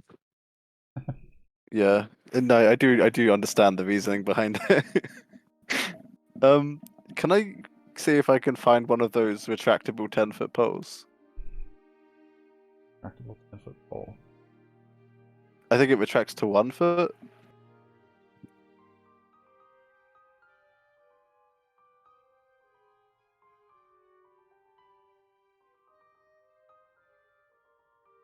Leave it so that you can not touch things. Pole with of collapsing.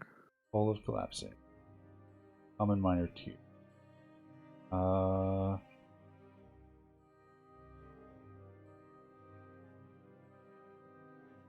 Alright, let me make a roll to see how available it is.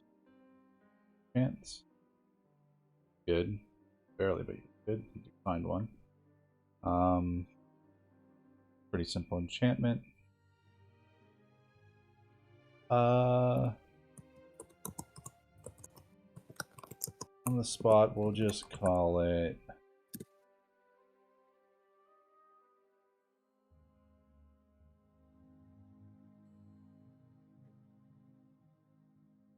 pricing. Call it 60 gold. Can I haggle? Yeah, roll persuasion. You get the sense That of should my... be good. Wow. Oh, Okay. Yes, you haggle it down to like 35 gold. It was heavily uppriced. excellent. I'm delighted by that. That went much better than I expected. We're done. Find someone desperate enough to get rid of old piece of merchandise he had. That's delightful. I'm glad I have that.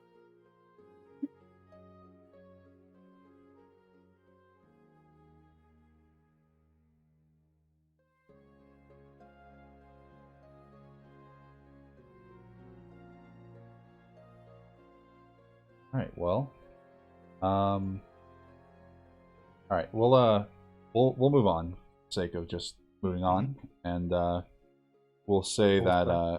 if you guys think of things, we can kind of buy them in. At some point, we'll reach a point where it's too late to go back and say you bought something, but you'll have a decent period of grace. Okay. For now, we're gonna move on. So, it seems to me like everybody has nice clothes in preparation for the masquerade. I'll be sure to ask Brom if you wanted to buy clothes as well. And everybody has a riding horse now. Yeah. Yours name. All right, cool. Everybody move at a mounted pace. It's about 33% faster on average. You can go short distances at a much faster pace than you would on foot. However, it will increase your travel expenses as you are now feeding the horse as well as yourself. It'll essentially turn traveling from 1 gold per day to 2 gold per day. Or That's fine. bringing field rations for the horse. All right. So, any last thing before we breeze on? Nothing I can immediately think of. All We right. do get another night of downtime back at the end, right? Yes, you do. I'll do one more roll for the to see if you find Laura.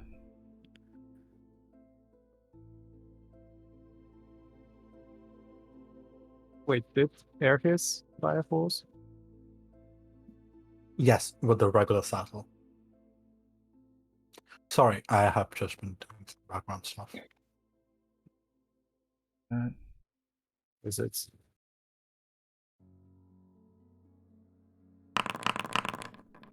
Alright, unlucky. Laura's not there at the inn for that night. And nor is she there in the morning. Actually, I think so by when do we get back to the inn? You wouldn't get back super late, but I would say that it is late enough that it's probably not worth setting off on the new quest.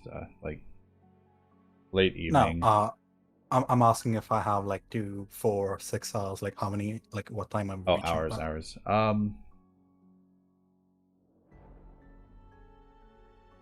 You're up there. I'll give you 6 hours before you probably need to get some sleep for the next day. Okay.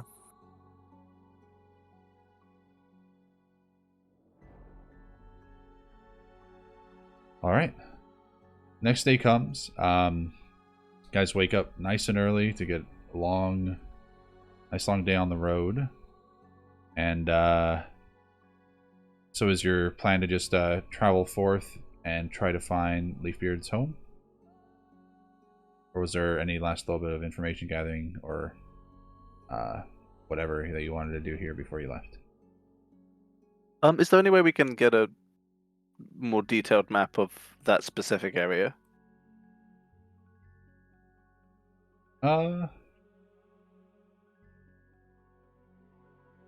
You can probably get a map that's a little bit more detailed as far as like showing some topography, vague topography, not especially detailed, and maybe like a few landmarks, like a large hill that's here or there.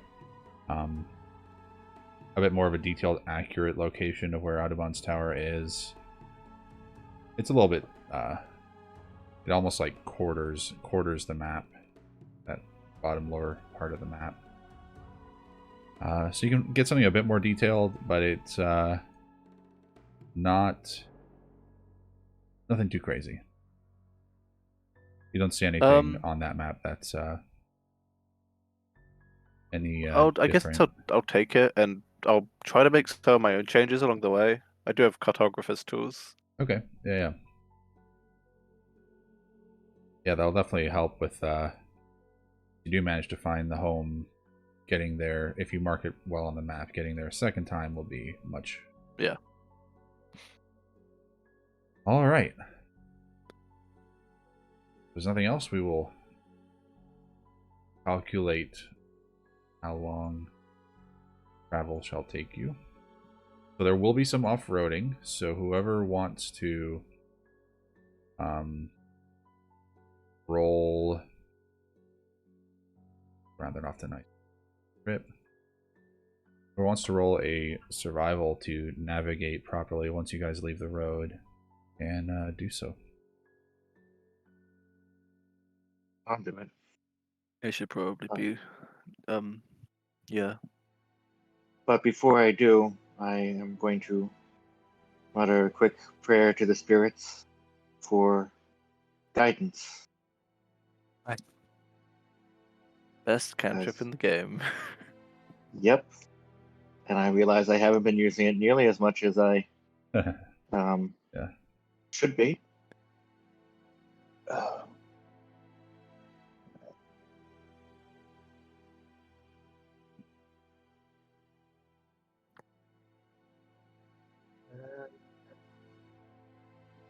Three.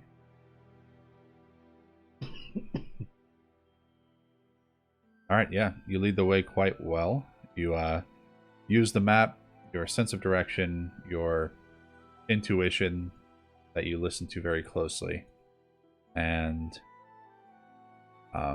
combination of the three gets you to the region that you believe Leafbeard's home will be in quite quickly. And once you're in the region, you look around and there's several small creeks that kind of cause a little bit of difficulty navigating over. A lot of hilly terrain, some rocky terrain as well, that makes it a little bit more difficult to... It's a kind of thing where his home could be hidden away quite easily from sight. So it will take a perception check by somebody that wants to take the lead to actually find the home. But you do think that you've done quite a good job in getting in the right area according to what you've been given as far as information. I'll after this session, I'll give everybody a horse character sheet, change names, or tokens, or whatever for. Nice. Nice. Navigations. Gil is just the nature man. All right. I mean, I am a druid. Like, Mhm. I should be a good nature man. I'm getting a bit ahead of myself. Let me roll for... Oh, very close, but no random encounters. Okay.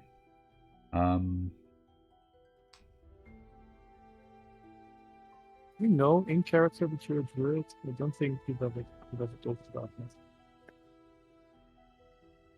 I don't think we have, no. Okay, good to know. All right, so the first day of travel, you guys are entirely on the road. Everybody, you're all mounted, so everybody's going to pay 2 gold for that full day's travel. And at night, well, to see if something happens. Again, barely not. However, This is the day after the trip, right? yes, we're as far as how I'm describing the timeline right now, this is your first night camping by the roadside at the end of that day.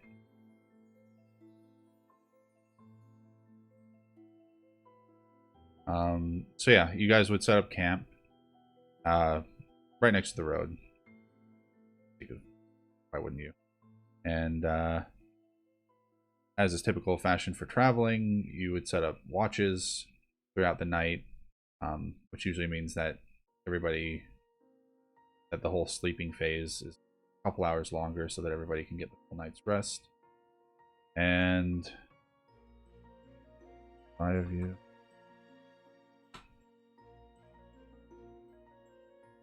So Just it's gonna- about late evening, I guess.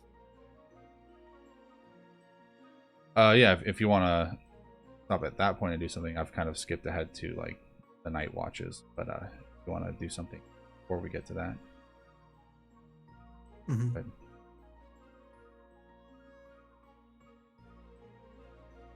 was there anything, or are you good? Yeah, just one thing. So how is Faith's attitude the next day with Darius? She's mostly avoiding him. Just talking to everyone else, making small talk on the way, joking around. Probably not having any too in-depth conversations, because I mean, I do want to have in-depth conversations in character, but Sid is probably talking at you a lot. but You probably yeah, don't have to talk much in return. At Eris or Faith? That Faith. but yeah, Well, essentially, anyone who will listen, and it sounds like Faith will be listening. she would be, yeah. Yeah. And essentially, she's just communicating with everyone apart from Agnes.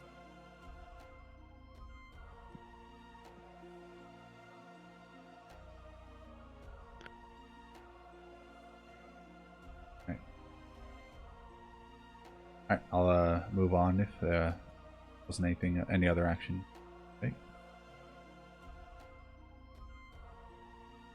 Alright, so the night watches come around, and Johnson Guild, during your watch, roll a perception check. Okay, and when we were getting ready to do dividing up the watches, I will cast Dark Vision on myself. Because, you know, human can't see in the dark. Yeah. I forgot that was a spell, And- to be honest. Yep. And you said perception. Mhm. I mean, not the best roll.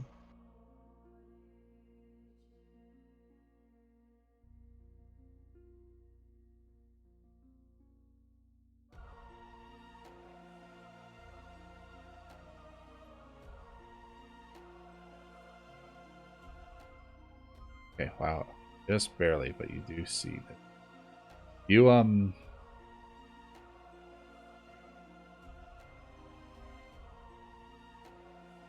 as you're doing your watch, you're looking out into the wilderness, and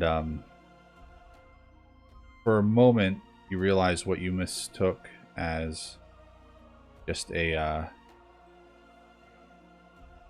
broken pile of wood, basically just like a dried tree stump, moves, and it doesn't move in the natural way, not like a branch falling or a tree that whose bark is just crumbling away. It's definitely a deliberate move, like something living. And you see whatever this thing is. You notice the faint glow of a red eye, singular eye. At the moment, it doesn't make any move towards you. It kind of observes and shifts. When it shifted is when you noticed it, and when it was still again, it seems almost indiscernible from just a stump, or just some kind of like fraggle of bark and branches. Alright, I will.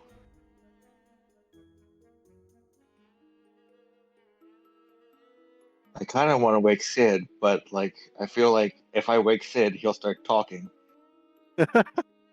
You're not wrong. So I will instead wake Blue and point to where I see the thing.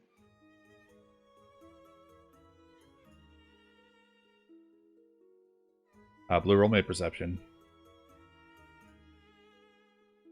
Okay.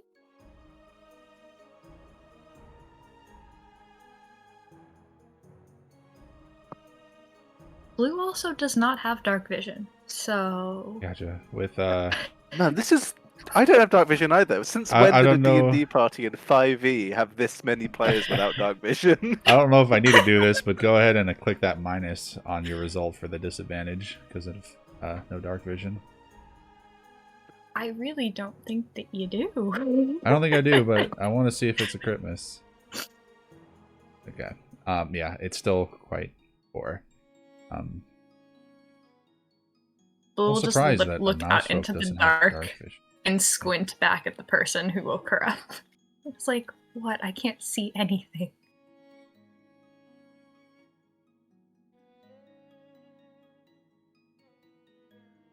At least I don't.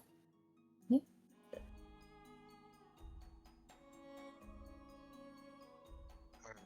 Well,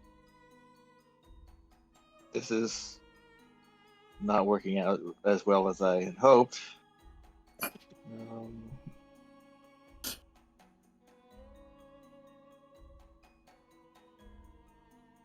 do I?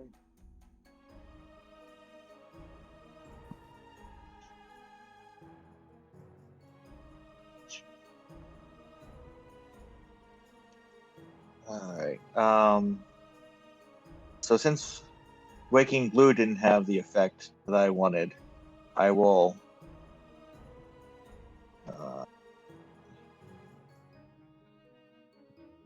randomly decide which one of the elves I wake.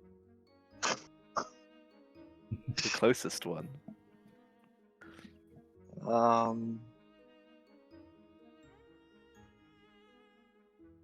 Alright, so odd its faith, even its Eris. Come on. Its faith. Okay. Good, the one I would rather talk to. So I will wake Faith and point off into the dark. Okay, so Faith is probably not sleeping, just kind of drifting off, meditating. Mhm. Or That's whatever. right. I will bring Faith to attention to the outside world. Yeah. What? Oh, hi. Hello. There's something out there. Where? And I will point. All right. Perception check.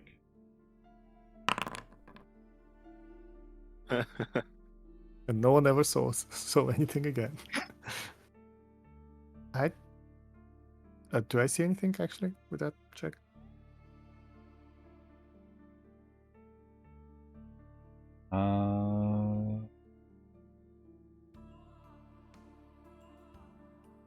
No, you do not. You look to where he's pointing, and it just looks like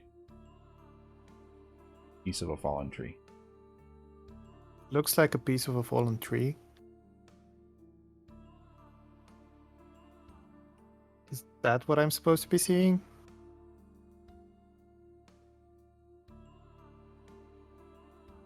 Yes, but if we wait, eventually it will move. And it has an eye. I would check in my pocket to see if my weed's still there. I mean, yeah, it's there. Okay, then I'm concerned. Huh. Well, okay. You proved to be... Well, you looked like you knew where you were going before when we were trekking through the forest. So you probably know more than me about forests. I don't suppose it's normal for fallen trees to have eyes. Especially.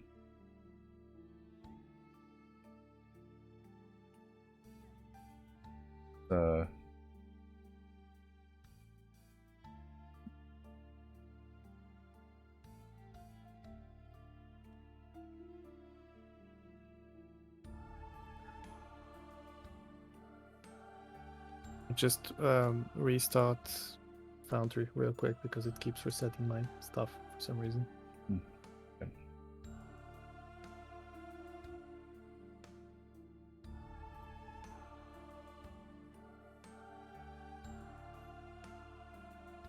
we are, and what you saw was.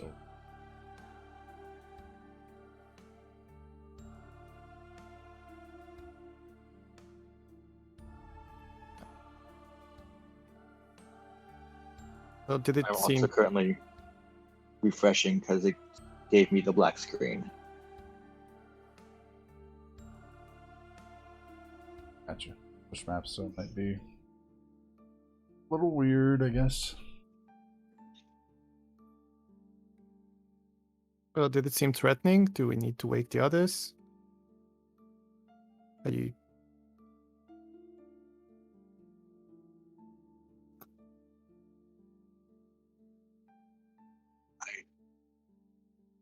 That is a good.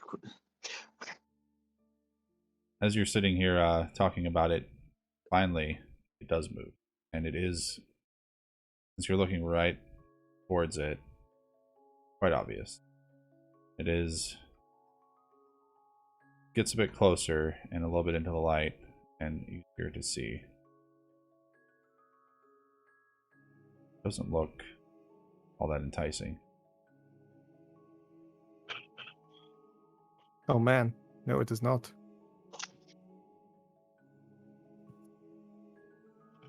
Where do we see this?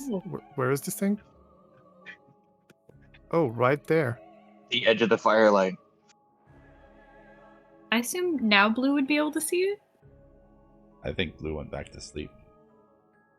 Okay.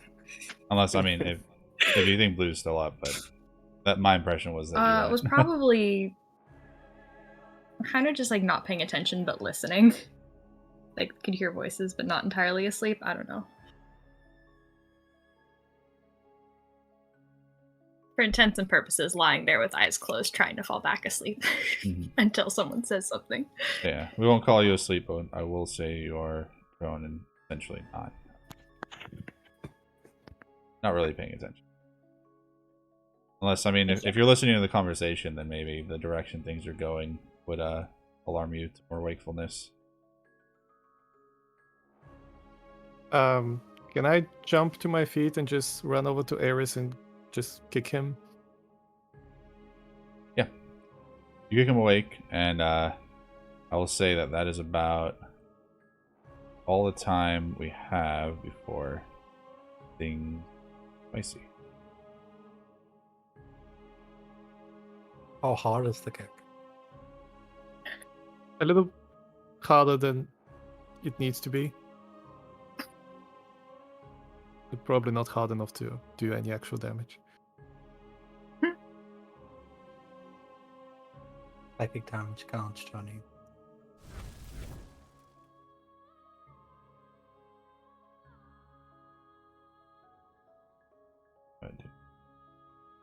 All those is private roll. Oh well, that's fine. Oh, there's a bunch of these things. It wasn't one of you that rolled that crit. It's all else. All right.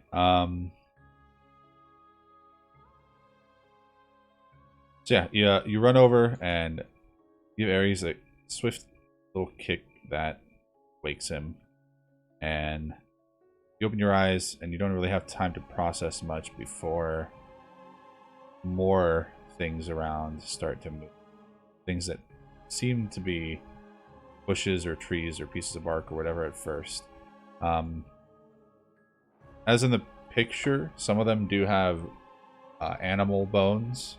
The human bones aren't as prominent as in the picture. You might see like one or two skulls as they begin to emerge between all of them, but it's mostly just animal bones and bones of various kinds. Humanoid forms with bodies of wood and moss and leaves, branches, and all of them have. It's not always really a head, maybe just like more of an extension of their bodies that is almost head-like, and from somewhere within where their head is a glowing red dot. That is clearly what might be an eye.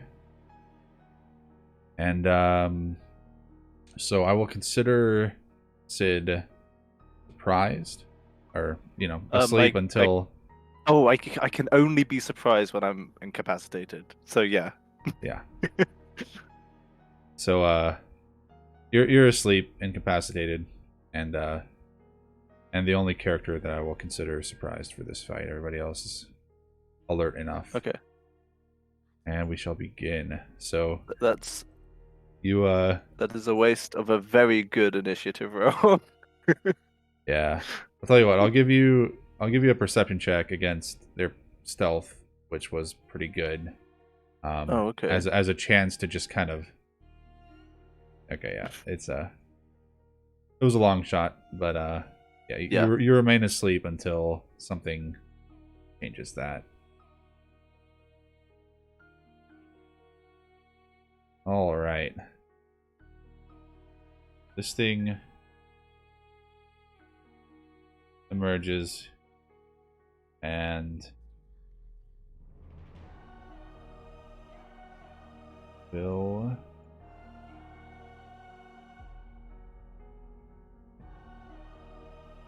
yeah, it'll simply just claw at Ares. So Ares, you get a little kick that wakes you up, and not a moment later, something comes crawling out of the woods and claws at you.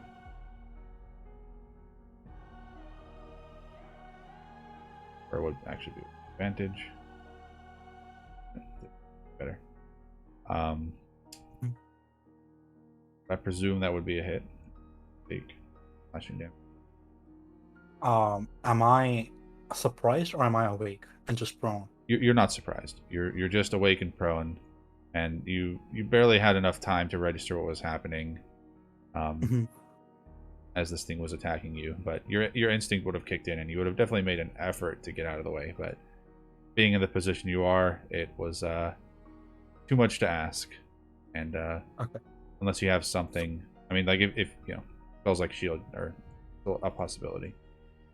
Okay, so that's what I'm trying to see if I can do that or not. I gotcha. But I think the hard little the kick is a little bit hard, catches me in the stomach, like eyes fly open, else trance, they're not really sleeping, so very easily awoken, and I see to say like get up to see feet fleeting by, and then as I turn over, I see this thing coming, and there's the same blue energy which Ares used to kind of drive that scimitar into the Barrington, and he'll throw up a shield. All right. Yep. Throw up the shield, which I presume makes the attack miss. And little bits of bark fly off of its clawed fingers, and its claws were basically just sharpened bark. He's basically going to give you a really, really bad splinter. You say no. Next guy. Oh, Sid. Poor fella. Well, he's probably awake now, at least, after this. Sure. Um, That doesn't actually hurt, does it? something to consider is, I presume you're not sleeping with your armor on. That's a fair point. Yes. Yeah. I'm gonna say whoever's on watch can have their armor on to start with, but everybody else, we're going to presume, does not have armor on because, yeah, it's just not sleeping with armor can incur exhaustion. So. In the future, if I ever do something like this where I'm setting up an overnight with watches and stuff, and you want to try sleeping with your armor, just let me know. All right, so yeah. I think studded leather is like one of the worst things you can try to sleep in. Yeah, that'd feel awful. I'm willing to, if you want to like try to get a professional armorer to like modify your armor. I was to be literally considering comfortable. doing that for the sake of the masquerade, Mhm. because if things go awry, that would be really helpful. But I thought, now I'll save it for next time. I won't need it yet. I gotcha. Anyways, point is, Can I do one thing then? Sure. If armor's not allowed, and we're going to sleep with like all our magical energy, if Ares is taking off his armor, he will have cast mage armor instead. Like Okay. there's no reason not to. yeah, that makes sense.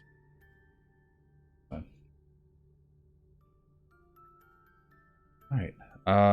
Anyways, I presume that results as a hit then. Oh yeah, it And- was only. Wait, does it? Wait, what's base AC? It's 8 plus dexterity, right? I think it's 10 plus dexterity. It's 10 plus dexterity. It. Okay, it barely hits. Really. All right, so you take some damage. And it'll be its turn. This one right here will shoot a thorn out at Swanson Go. And misses. That does Yeah. miss. And it will just kind I don't of know how badly. straight back. I have no idea why it keeps resetting my armor class to 2. Yeah, that's strange. I've noticed that as well. It must mean that It's there's not some 2, kind it's of 13. item. There's some kind of effect or item that's trying to impose it as like a.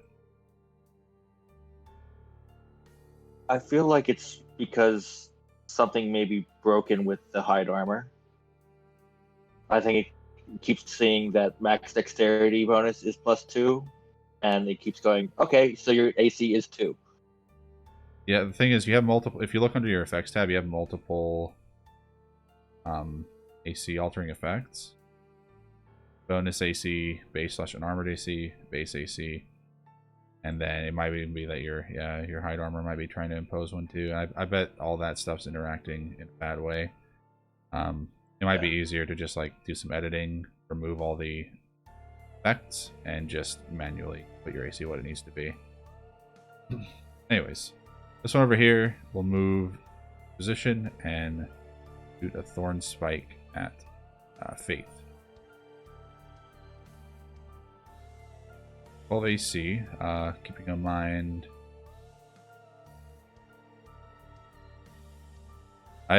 Considering how you've been role-playing Ares, I'd be okay with you also having mage armor on Faith. If you wanted to do that. Yeah, but I think, he would have cast it at the start of the day, or like he would have planned to, but I don't think, with all the tension, Ares is doing anything to Faith today. I got you. That makes sense. All right, so 12 versus your AC, with armor not being taken into consideration. I don't think you wear armor anyways, because you are. But looks like that misses. 12 misses me. Yes. All right, the Ares.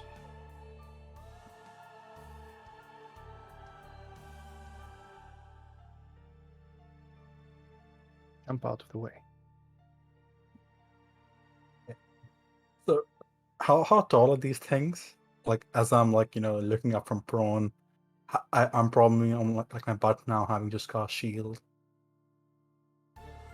It looks like, just gauging by looking at them, none of them look all that injured. Now, of course, look like they're mostly made of bark, but you don't see any significant scratches or cuts on them.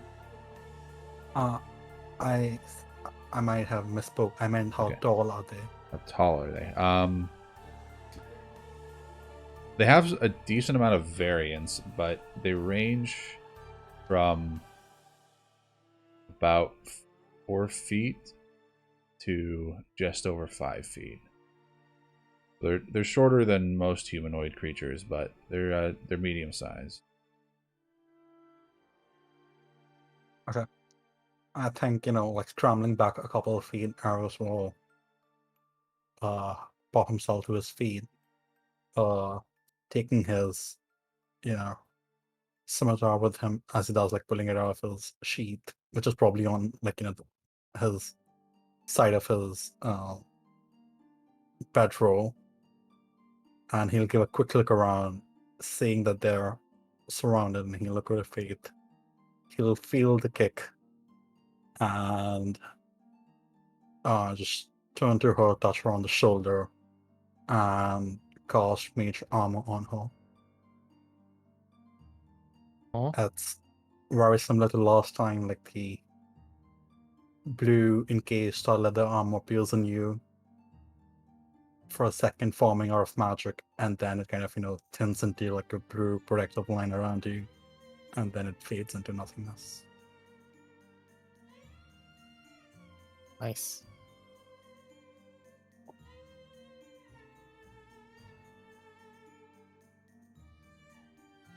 Right. With the other hand, is it possible to kind of, for fate like something like this, like not in this thing's melee reach, but like, so this thing, instead of going directly for fate, it will have to go through arrows. No, there's not really a way. I won't really allow you to move someone to another square without using your action to do so. But Mhm. you can kind of try to position yourself to. You've already drawn this one's attention, so you can kind of like, in your 5-foot square, position yourself to be more towards this thing. But hopefully it will. How do you do the pointer thing? X, hold X. Okay, yeah. So I'm kind of putting myself on the top side, like if I can, like a little bit ahead of. Okay. Future reference, just for fun, would moving another person 5 feet be would you be able to equate it to using an object action? I'd equate it to Nathan, grapple no. that the other person's willingly submitting. didn't think so. Yeah, no, not quite. Would be a shove it 'Cause, automatically. yeah, I was thinking it's probably an attack. It's a shove, but it seems weird to call it an attack. We're not objectifying women here, okay? Good point. So in my mind, I was like, moving her like a feet or two, which is not like a 5-foot square, but never mind. I mean, you Um, can Yeah, flavor I that. I think I know Yeah. what you're saying. You're like almost like ushering her to like the lower part of her 5-foot square while you're like positioning Yeah. yourself. I get Yeah, what you're saying. something like that.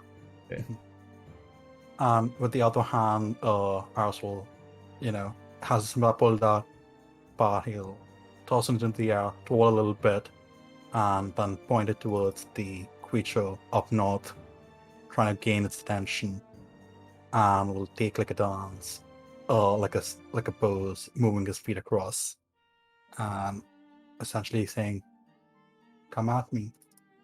Except performance or intimidation to try to fully make that effect. Okay.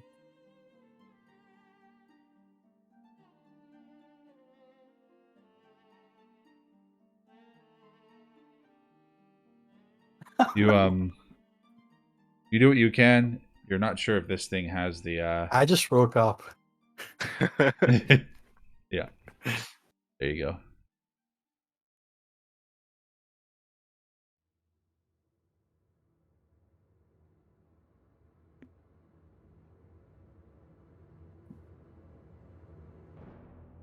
Okay. I am going to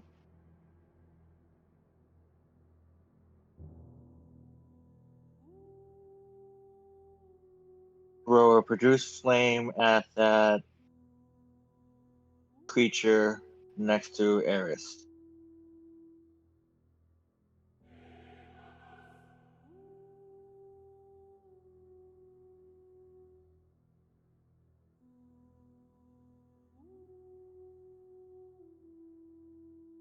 All right.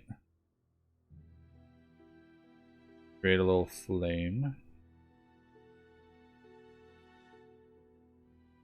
Okay, yeah, that's a good attack. You hit it with the flame, and it does not seem to like the flame much. You do some pretty significant damage. It is not destroyed, but it kind of like has to actively focus on putting out the fire, which does a good bit of damage before it manages to it basically puts out the fire by letting the pieces that are burning just entirely fall off of its body, which does a good deal more damage than the fire hitting it originally did. Good to know. I will also yell to Blue to wake up. Blue, who was half asleep, is now certainly fully awake.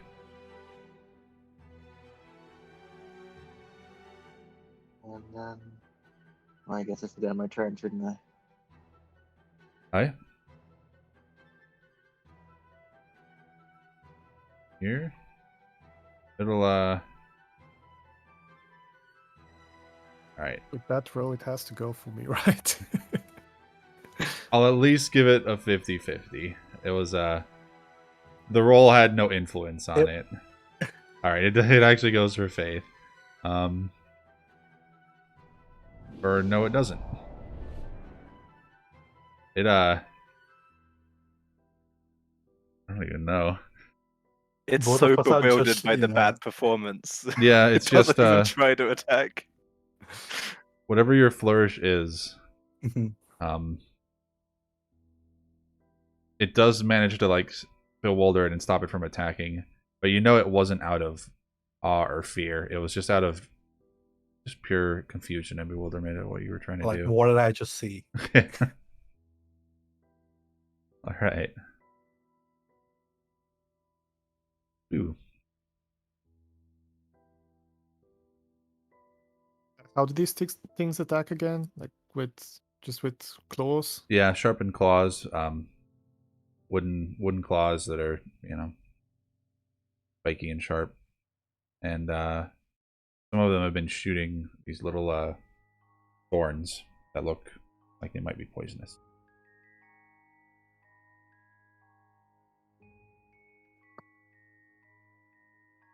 All right. If it will stop getting funny and let me move.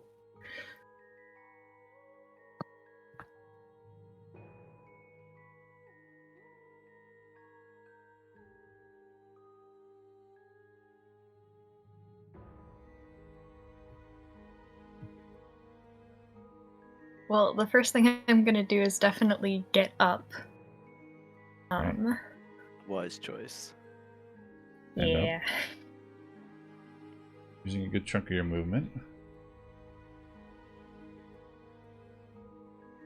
It's currently very laggy, so I cannot see where. It won't let me move the map to see down where I am. Let me try this. But I yeah, force your view over there. thank you. Perfect. If you wanted to move your character if that's laggy, I can do that. That worked because now I can see, and that was the biggest thing. And I'm going to shoot a firebolt at the one next to Sid. All right. Clicked it, so here we go.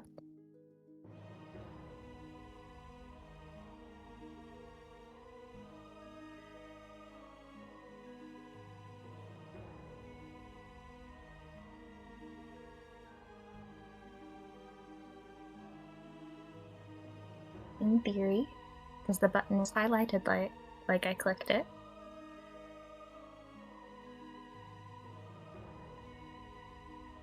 Good roll. Doesn't show that. Was show it that a for me private yet. roll by chance? Oh, now it did. All right. Wow. It's Damage. incredibly laggy. It just rolled for me. I'll give it. Maybe I'll ease off on some fighting stuff.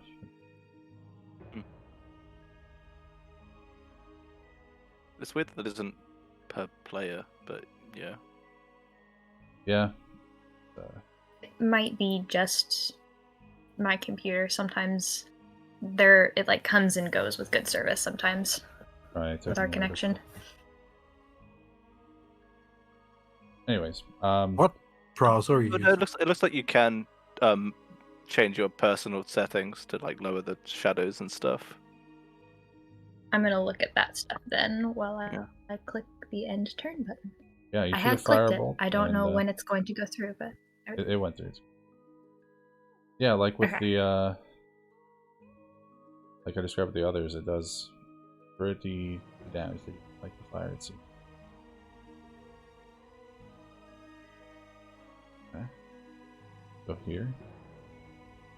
Shoot another 50-50.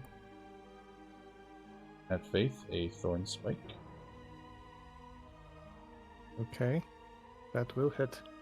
Alright, so you take 6 piercing, and you need to make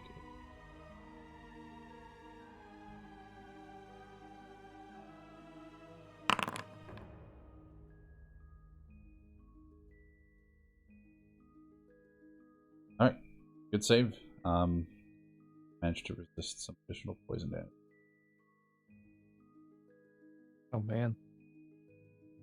Good turn.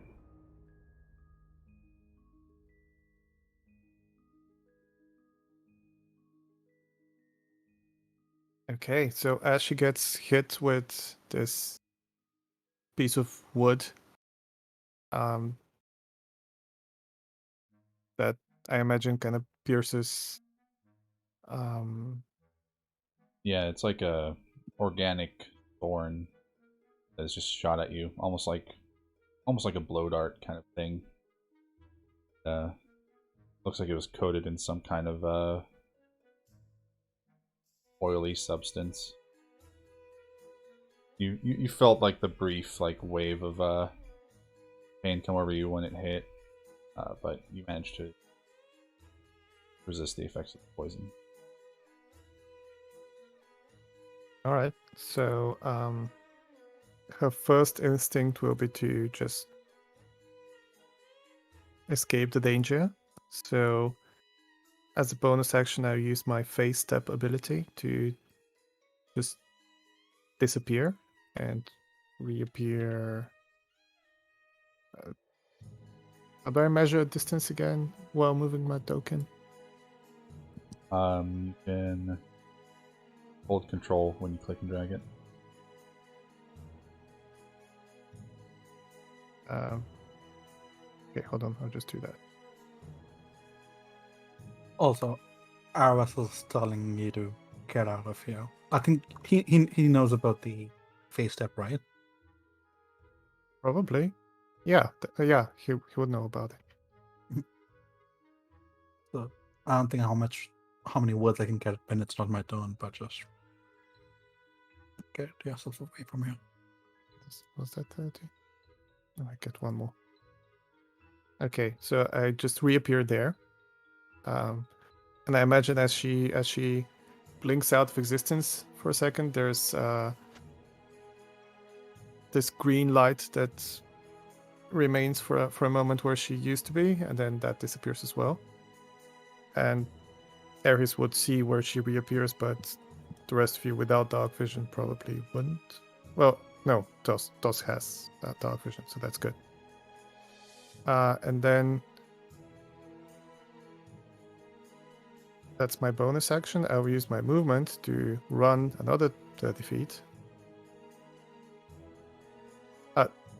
I don't see any further of these creatures, any more of them.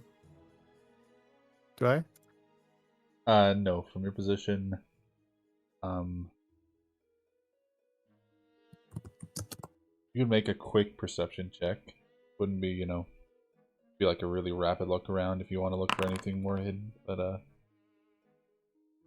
Probably not. yeah, you take a quick look around. Okay, and actually, hearing who was it? Blue mentioned something about fire hurting them. I will turn around and do what I did in the previous fight. I will kind of raise my hands and say a word in Sylvan, and these 3 globules of fire will appear in midair, and then I'll just reach forward with both hands at the same time, and the 3 of them will just fly forward, and I'll do Scorching Ray, sending two rays against this guy that's below Ares, and 2 against the guy that's above. All right. Got which? Yeah, this guy. So 2 against this guy, 1 against this guy. Got it. So.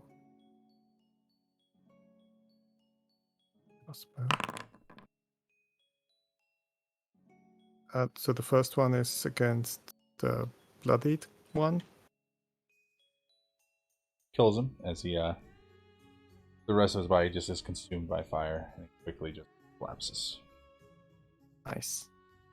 And then 2 more against the other one.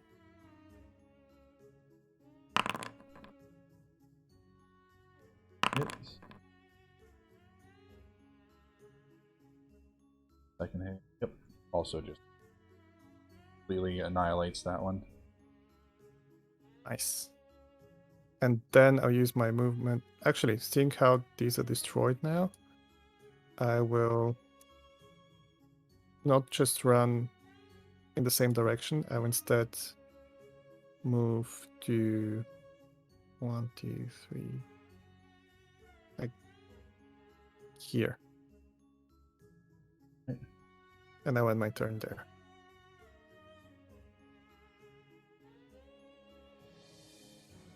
Alright, Sid, you are awake. Okay, I just took a very nasty rake across the chest. Yep. There's lots of fire. Did a lot of damage. Fire is just being shot in every direction. So I wake up to an attack and immediately see a firebolt hit the thing that attacked me. Yeah. I think this is the middle of a fight and I'm still sleeping. I think the first thing I would do is roll onto my feet. So I want to stand up. Where did my character sheet go? How did I lose that? You can double click on your token and pull it up. Yeah, I know. I don't know why it wasn't already open.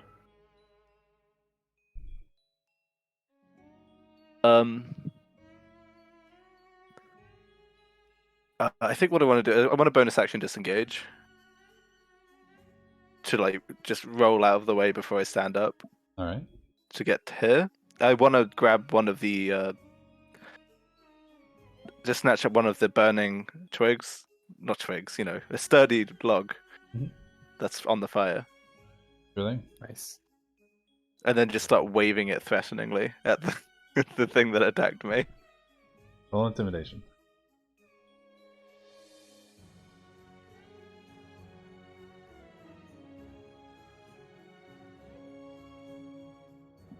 Not bad. You think it already had fire thrown at it and you're waving more fire.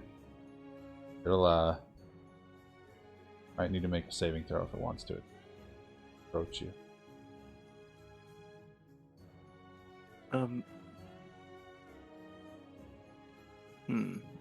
Was that an action?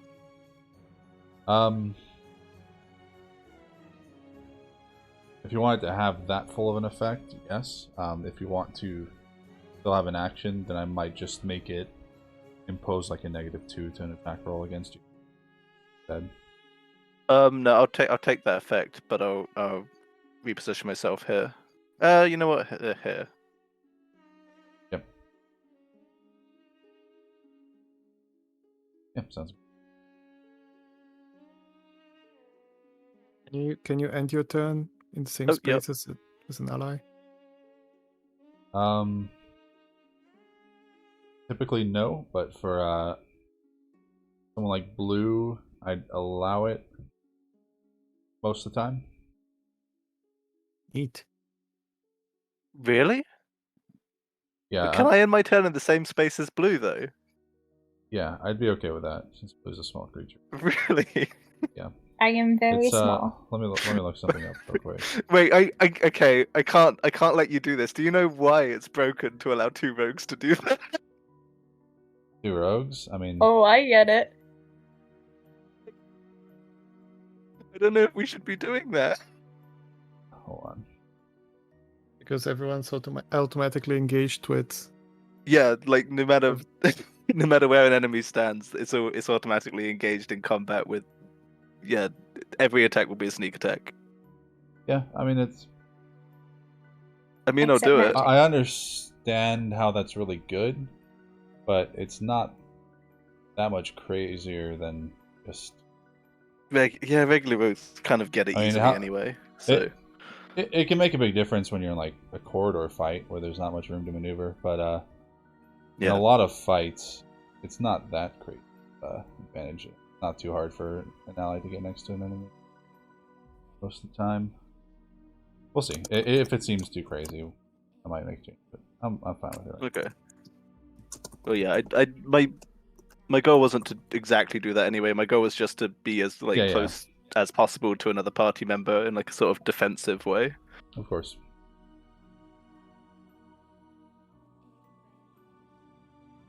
All right.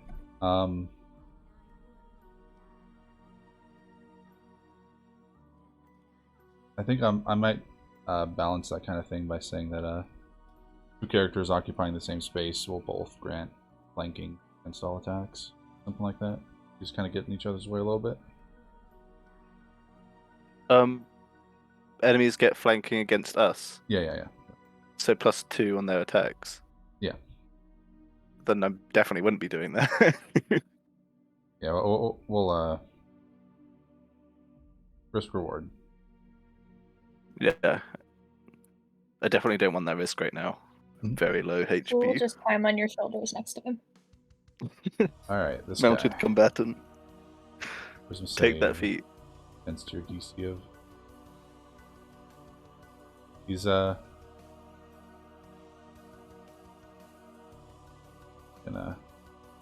skirt around you. Go for Ares instead.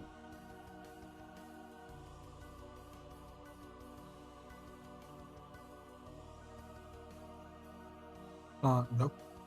Right?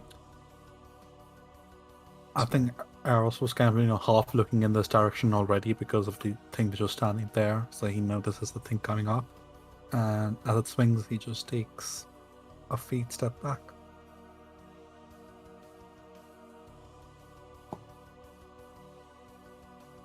This guy will make sure not to approach Sid, but does make the save necessary to overcome his fear. How brave of him. To attack Blue.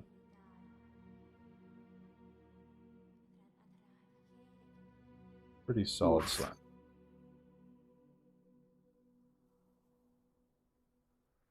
God, Blue's health is so. Okay. That's a small HP. That's all I'll say. Yeah. As small as I'm you. still standing though. You're still standing. Impressive. Oh, wait. She just went from being healthy to like literally 1 HP. It's not 1, it's 2. Remember, most of us didn't roll well for HP. Oh my god, second goodness. Excellent.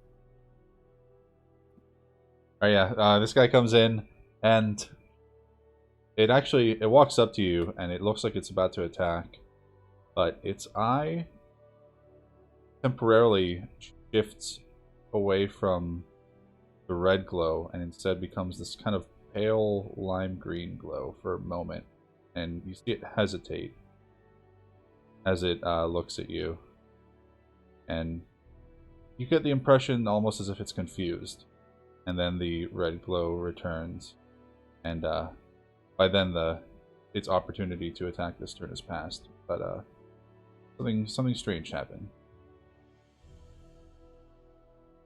Nice.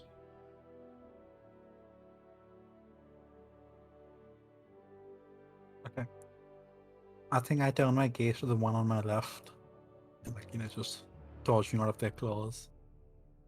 How does Blue react while, just taking that big of a hit? Is that like a scream or... Squeak. Probably a squeak and then a grumble that they should have just stayed asleep. can tell that, she's just like so badly wounded. Yeah, there's probably a decent bit of, well, compared to a normal person, not a lot of blood, but for a creature this size, decent bit of blood. An attack like that is, yeah, the injury and distress should be pretty obvious. So I was just gonna kind of,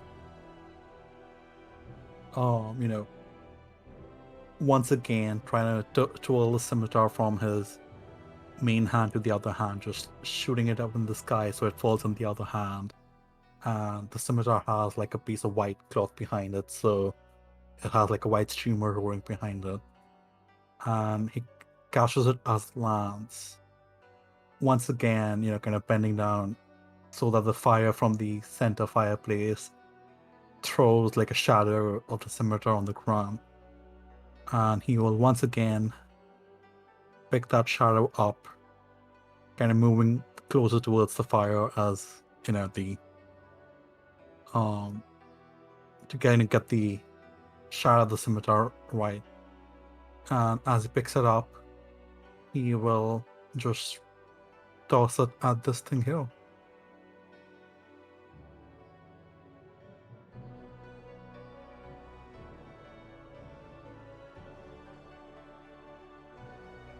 And if I remember, you made like a...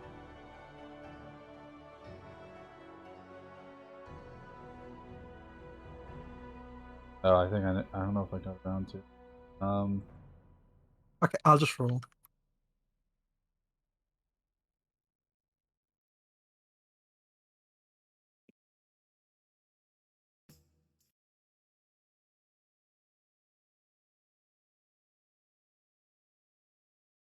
A 22 to hit for Right, that hit. 11 plus 3, so total 14.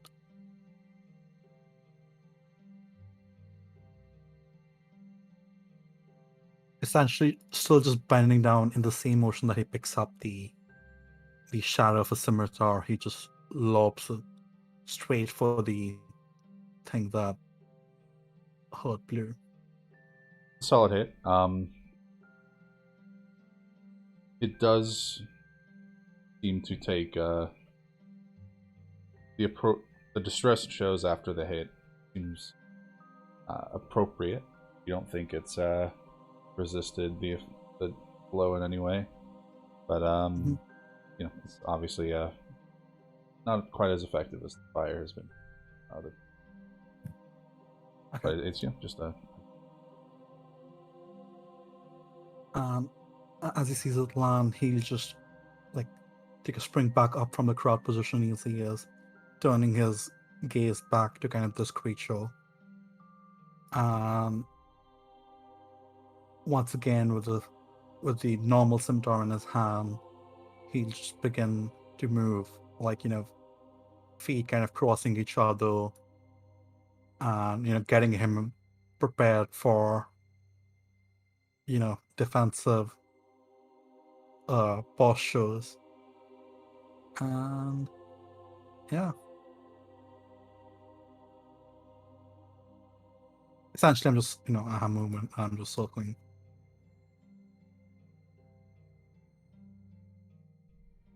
Right.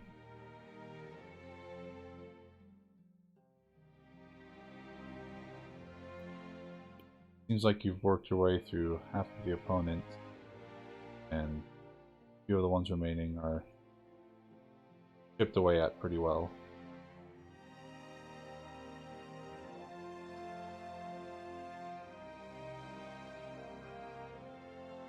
I am going to cast Entangle. One second while I get that easy to find.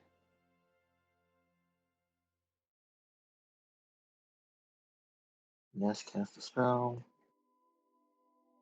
And that's my square. All right.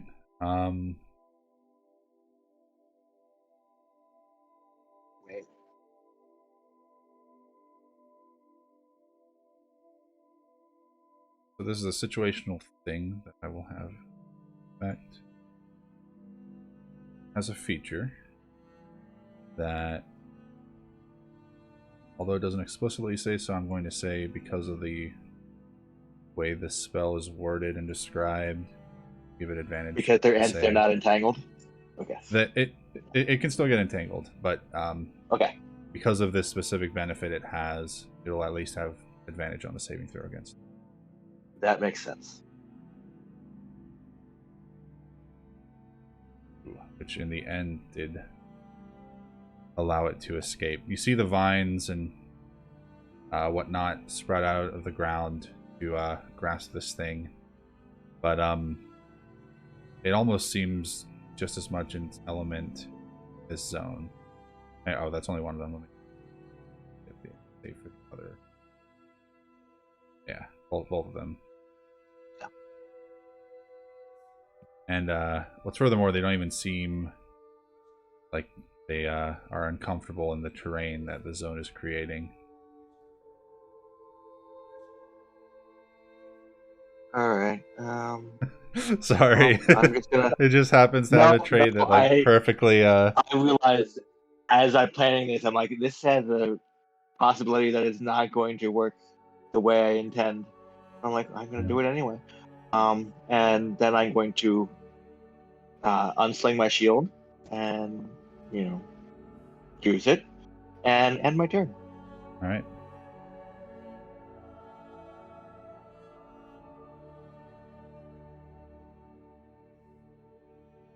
All right, Blue.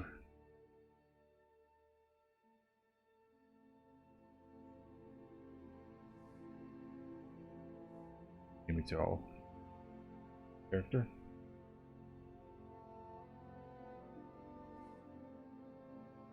You there, Maddie?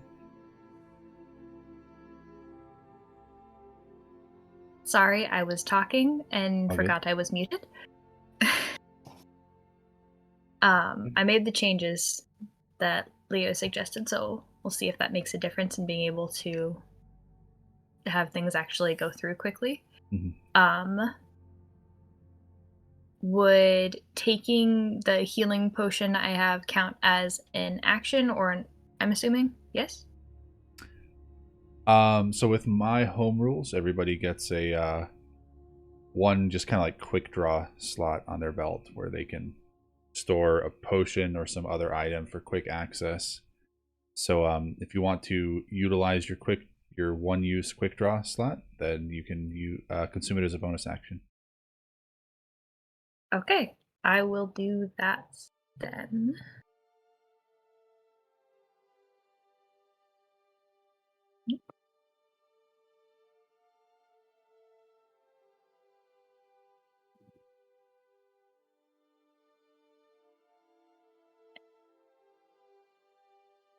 Right. Okay, that is helpful.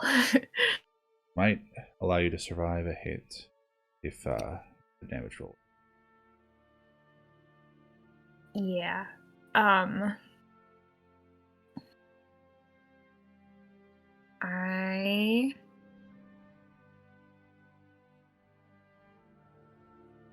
trying to decide if disadvantage or not is worth it, so we're just gonna stay with Firebolt worked last time. I'm gonna go Firebolt again at the one right in front of me. All right. The roll will be made with disadvantage because, oh, how unfortunate. Because you are threatened by the creature. I clicked that, so what do I need to... I need to click the minus, right? Mm-hmm. Yeah, if you hover over it, see it pop up.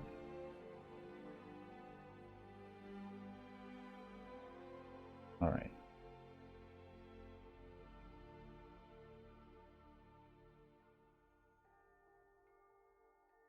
So, yeah. All right. So you cast Firebolt, but this thing just walloped you good, and you're a little bit fearful, maybe. And it is looming over you, and you're just a little bit too erratic. Don't take your time to do things properly, and the Fireball just goes shooting out into the air, up into the stars. Okay.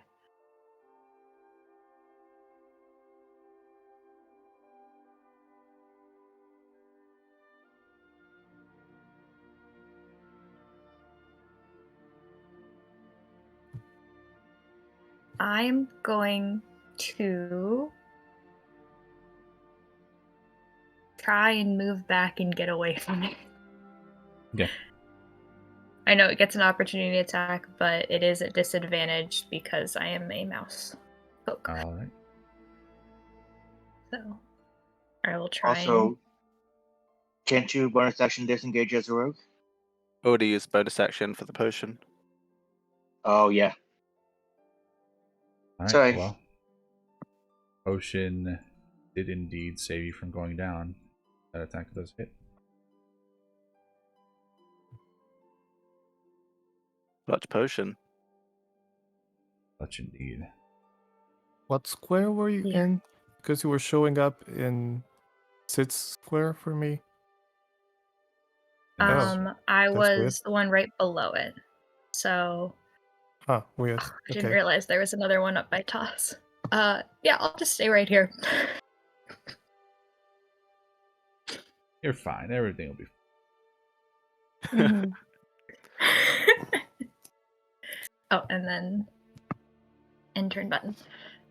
All right, made it through another turn. That's all we need.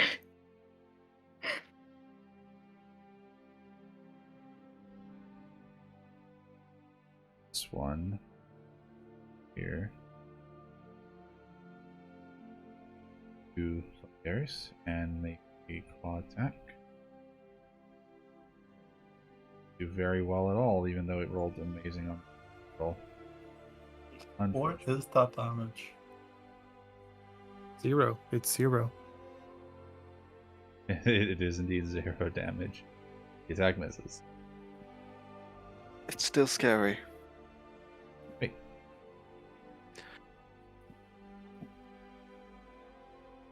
Okay.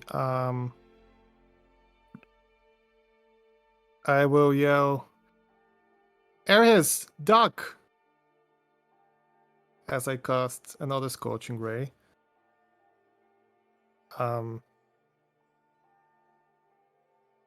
One bolt against this guy and 2 bolts against this guy. All right. So first one is against the guy to the left of Ares. That's 12. Oof. Well, that's max damage. Yeah, that's I'm not even gonna subtract that from itself. It's just gone. Know that for sure. Okay, and then 2 more against the other guy.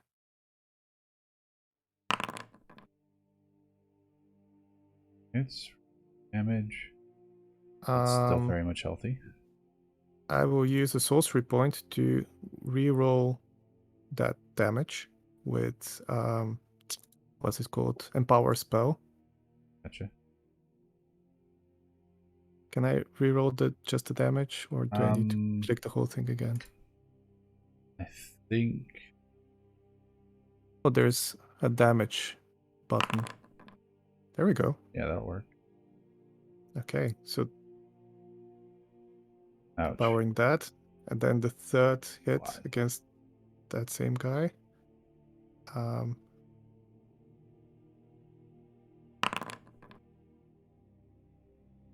The That does 15 hit. Yep. Okay. Another 7 points. All right, and that kills that one. Nice. Yeah. For some of you that don't have dark vision, it just kind of poofed and disappeared. And then out of the darkness, there's occasionally just 3 streams of scorching fire that basically annihilate two of these creatures every time they come out of the woods.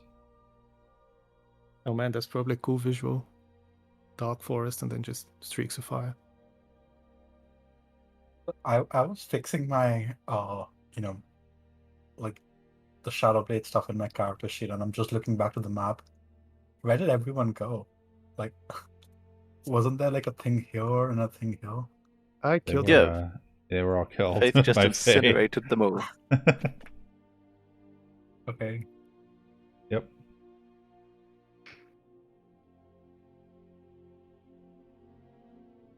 Hit the enter button. Oh, sorry. All good. But yeah, Okay. that's the difference between this Fate and the previous Fate. The previous Fate had no damage spells, and this Fate has almost entirely just blasting spells. That's a pretty big difference. Anyway, I Sid would immediately like kind of reeling in shock a bit. He would put an arm over like the poor injured Blue. Who took 2 hits? And yeah, I'm just gonna like backhand my short sword and wield it threateningly and say like, if you take a step closer, you're getting this. And I'm gonna ready in action to stab it if it approaches. Okay, I gotcha. I love how hesitant you are to actually attack. I don't want to. Like, there's no point in attacking. I won't do damage unless I like get my sneak attack. You know, No, yeah, like, but I'll do better damage if it approaches. just from an in-character point of view, it's funny. It is, and it kind of works for Sid.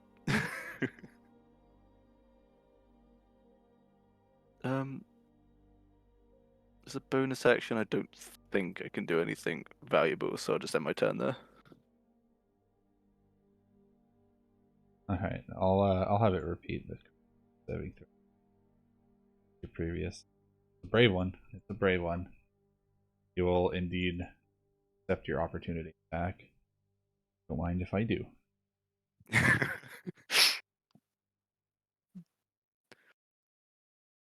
Oof. Oof.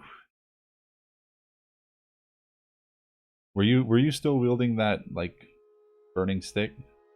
Yeah, that's in my other hand. My offhand. You okay, what were you attacking with that or with the I was attacking with the short sword. Okay, I got you. Yeah, I you don't hit think I can get sneak attack on the burning stick. yeah. You chip at its bark, but it's kind of like a glancing blow, and it doesn't seem like it was very effective. And it moves in and claws at you. Which Oh, better me also than- very effective. I was performing very defensively, so that kind of makes sense, the whole exchange. Going in front of Taz will simply attack. A pretty good attack, but not the strongest of hits.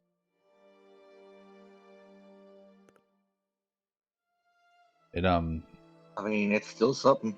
it is indeed still something. These things attack with very just kind of like wild, savage attacks. They're not calculated or precise.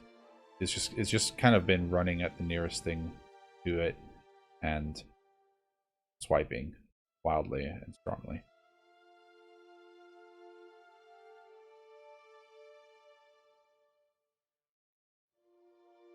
Reese. Have these things been talking to each other? They've made no discernible sounds other than just the natural sounds that bark against bark makes. So no spoken language, nothing. All 6 of them were just quiet. Yep. Quiet Okay, as the and night. Are there like just 4 bodies around me? Once they die, so most of those bodies were just like blown apart by bursts of fire out of the dark. However, it does seem that once it reaches a certain point, it's as if whatever force was holding their bodies together just stops doing so, and their body just kind of collapses into the sum of its parts. Whatever animal bones or pieces of wood and leaves and twigs were once there, just collapse into nothingness. It just looks like piles of wood that are burning with whatever's left.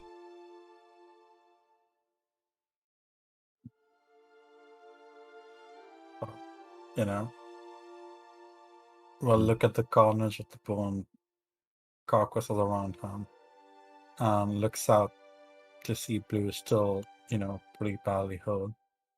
And this is the one Eris hit with the shadow for scimitar earlier, right? And it's probably still stuck in them. Yes, correct. Okay. He'll take like a step forward, extending a hand, and the shadow of the scimitar will just disappear,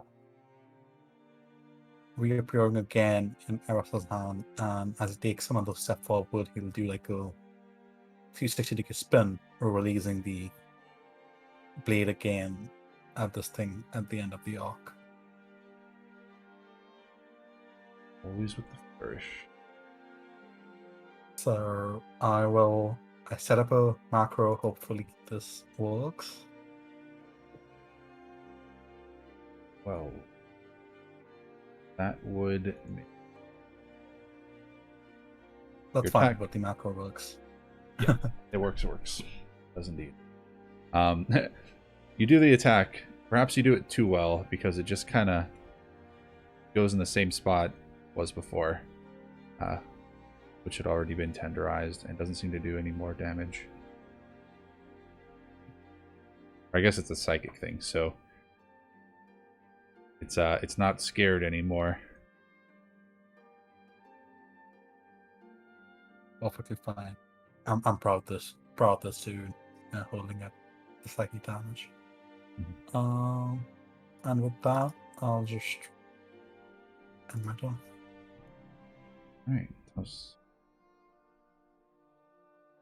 Okay.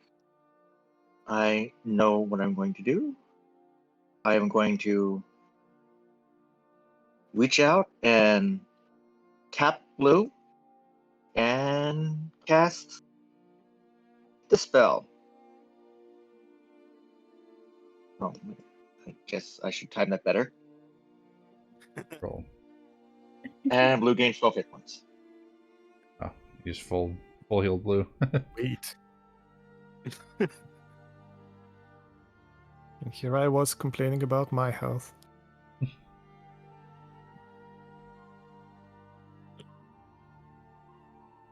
And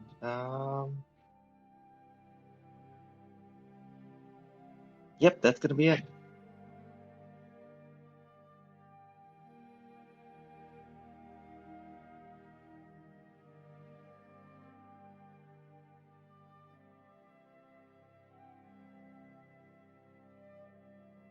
All right.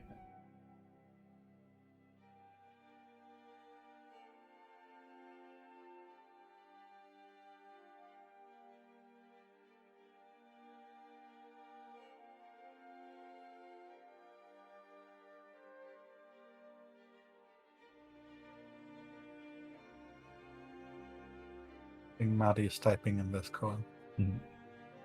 Eddie, you're up. Oh, yep. Sorry. I forgot that I'm edited. Am I Yeah, you're up still and you're no afraid longer of dying. the? I'm no longer dying. I'm so grateful. Am I still frightened by the or intimidated by? No, I was just kind of describing the moment. You feel rather reinvigorated now. All right, let's try. I have the normal weapons and things like that, but using fire is so much more fun. That's so true. I would suggest, perhaps, unless you have other plans, to maybe disengage and get some distance. A disadvantage on the attack again. Oh yeah.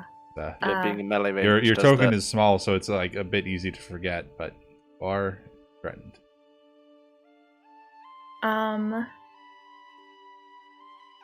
See, this is where bonus disengage is good. Oh, that's true. Yeah. Yep, So I'll you use are- the bonus you are action to rogue. disengage and get back here. Maybe I not there. wouldn't go there. No, that's true. That's true. There. This is the expression, right? Out of the frying pan into the fire or something. Yeah. Yep. Well, no, the fire's to So the we'll left. just take a step backward, and Toss will be like, no. They'll move to the other side. I think it's more then like cast the fire. out of the frying pan into the other frying pan. Yeah. All right. So you cast the fire. It's a good hit. Not the strongest firebolt you've ever done, but does not like it. And it is like literally 1 HP, except not like literally. Like literally 1 Work. HP. That's good enough. Alright, Faith. So I imagine at this point, having obliterated 4 of those creatures already, Faith doesn't see what the big deal is, what all the fuss is about, and she's very confident about her superiority. So she will woke up, and I mean, if it works, why change it? She'll cast a third Scorching Ray. I'm imagining the meme with the kid going lightning bolt instead. Scorching ray, scorching ray. Yep. It So works. 1 bolt against the guy who's almost dead, and 2 against the healthy one. Every time you've done this too, you've had like one that's very healthy, and then one that's Yep. very injured. Perfect conditions. Yeah. Okay, so here we go.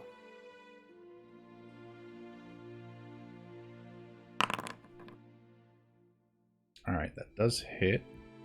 This time you do not manage to kill it. It is now like literally 2 HP. I will use another sorcery point to up that, to reroll that. Alright. Oh, okay. I mean, still better. It is just enough to push it over the line to reduce that Nice. into a pile of burning firewood. And then 2 more against the other guy.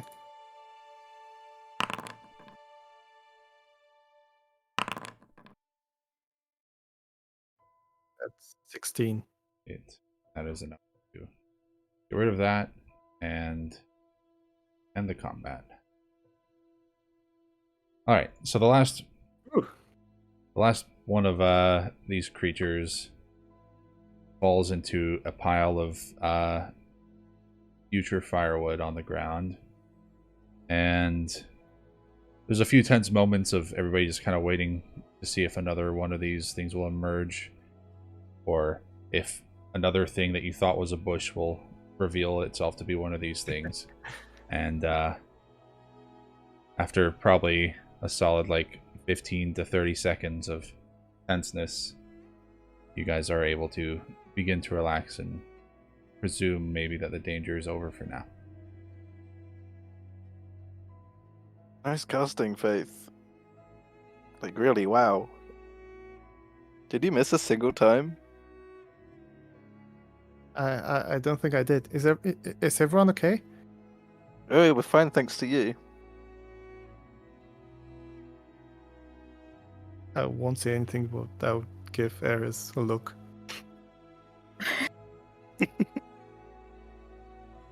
What kind of look? Just a smug look. I don't know. Shit-eating grin.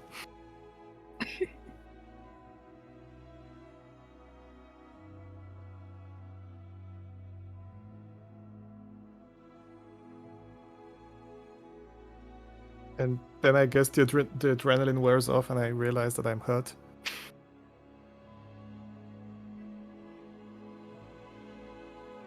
You got hit by spikes, right? Yeah. Okay. So I think, Arrows dead bounce the shading grin, but then his eyes kind of, wander down and he sees the sticks kind of, broken out of here. And he'll go over to his backpack. I have a heals kit, even though, it's not like she's unstable or something. I assume there's like some like bandages and herbs and stuff there, like a band-aid, I don't know, but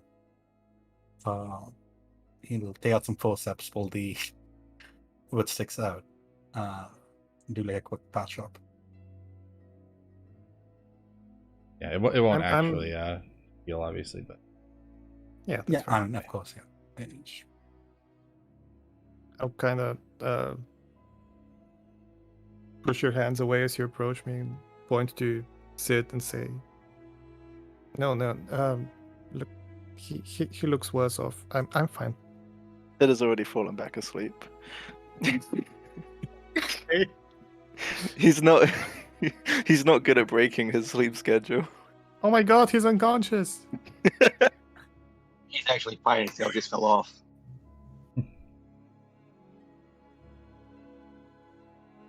As I look back, is that like the breathing, like chest falling and rising? Yeah. Could be. He starts Oh, he's snoring. Okay, did you like snuggle into your blanket or something, so I can tell you're Um, sleeping, not unconscious? Sure. Yeah. Kind of flop onto it. Arrows will Kind of haphazardly, but still. Yeah. Okay, I think Arrows will then just turn back to Faith and take care of her wounds first, and then I think I'll grab the bandage off your hand and do it myself. yeah, Probably not very well. sure. This is the first watch, right? Let me roll to see what watch it would have. No, you roll. I think you roll like a d5 and it was 1. That was rolling to see which person it would be. Ah, okay. Will be which second watch. So pretty early in the evening. You'd kind of eat up some sleep into the next day, be able to get a long rest. Mhm.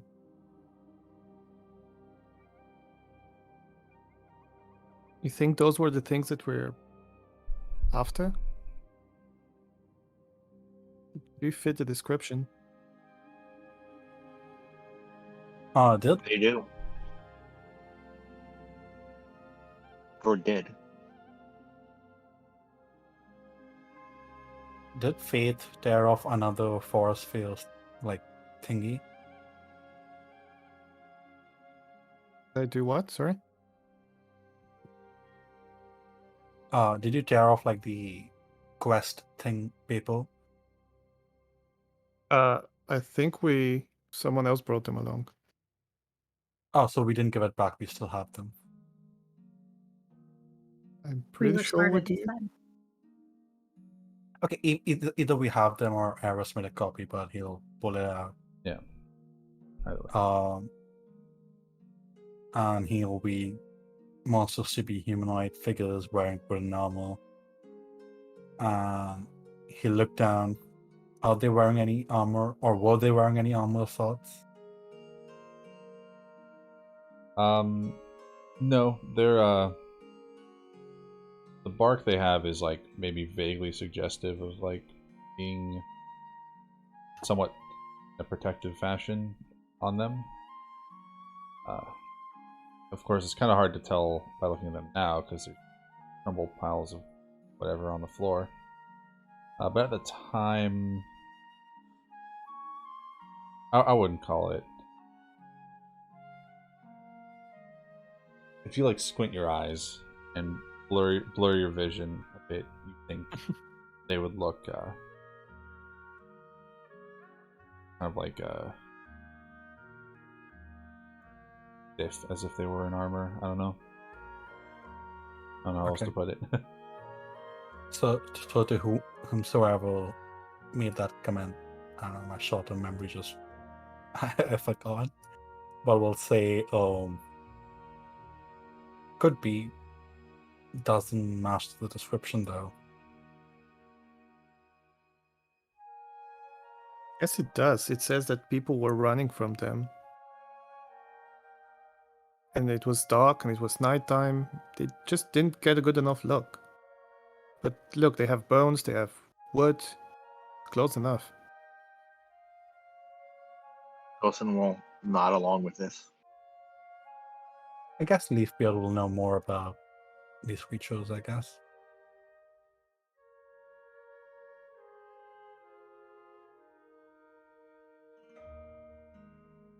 But we're We'll going see to if Sid. anyway. Sorry? We are going to find him anyway, hopefully. I guess we'll ask Sid to make a drawing of these things in the morning so we can show Leafbeard. Is he okay? Does Sid look okay? He has a wound that looks like it's kind of clotted naturally and isn't actively bleeding, but certainly a wound. I'll walk over to the unconscious Sid and hit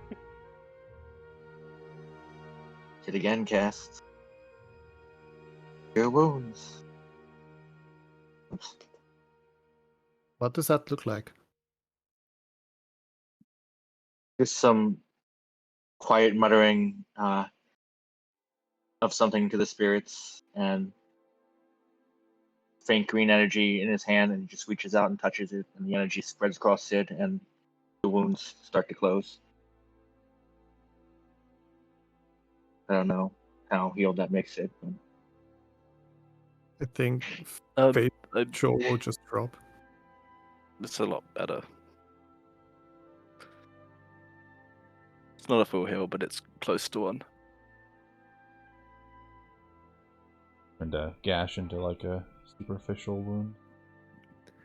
That's awesome. That's much cooler than just shooting fire. How do you do that? I'll say like this, and walk over to Faith, and repeat the process. Yeah, I will allow it, definitely.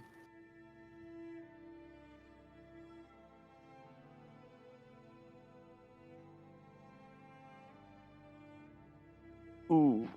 Not quite as successful. Just right. Just Good. enough.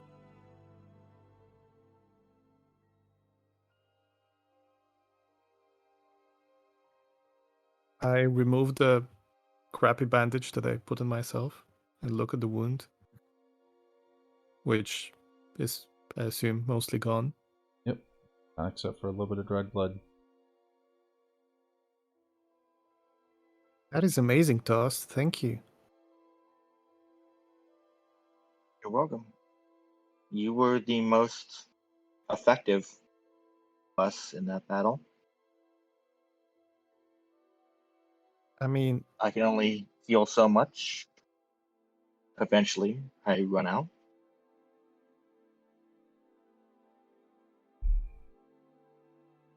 well, thanks, I guess. So nod.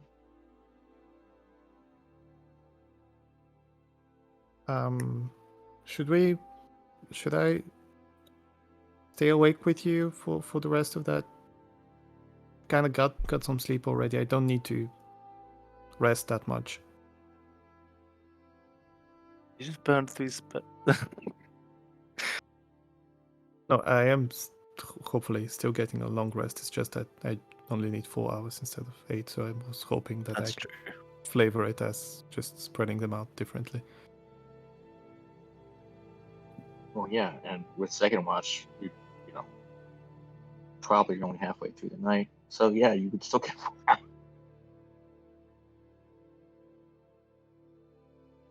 Okay. Toss some more, of course. Oh my If you god, the want. horses. Are the horses okay? Is Omelet okay? They're dead. Oh yeah. Oddly enough, you guys probably would have hitched your horses. In the road, probably. I would say probably away from the road to avoid thieves, so probably more towards the south. But they these creatures completely ignored them. Not even one. Even when they were coming exactly from the direction where the horses were, they just would have bypassed them and gone straight for you guys. Which is Well, that something noteworthy, I guess.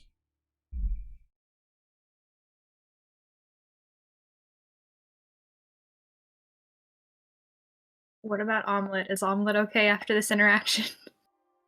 The horses would definitely be spooked. The egg. The egg. The egg. Oh, the egg. I'm dumb. Who's carrying it? Is it Sanzagel? I Or was it imagine because Faith? I've been the one carrying It's it. Faith, right? no, it's No, Faith isn't good at carrying things.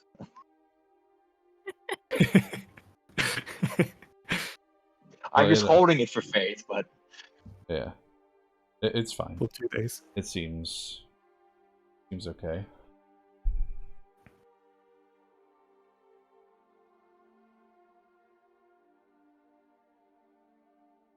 What kind of wound does Toss have?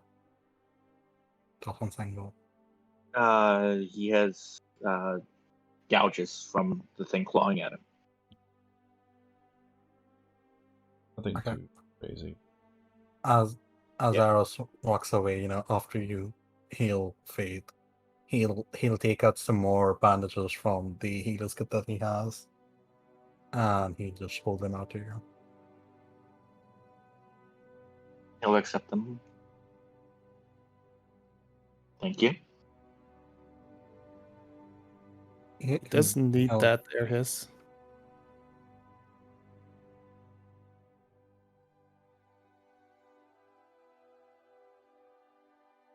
Well, it's there if he does.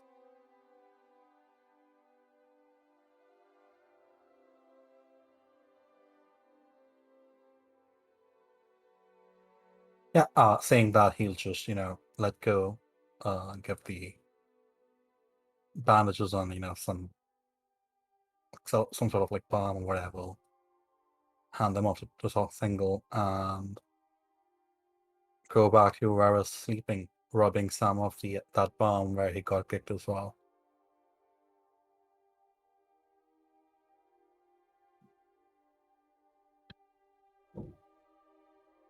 Alright, so you guys complete your watches, managed to get through the rest of the night without incident.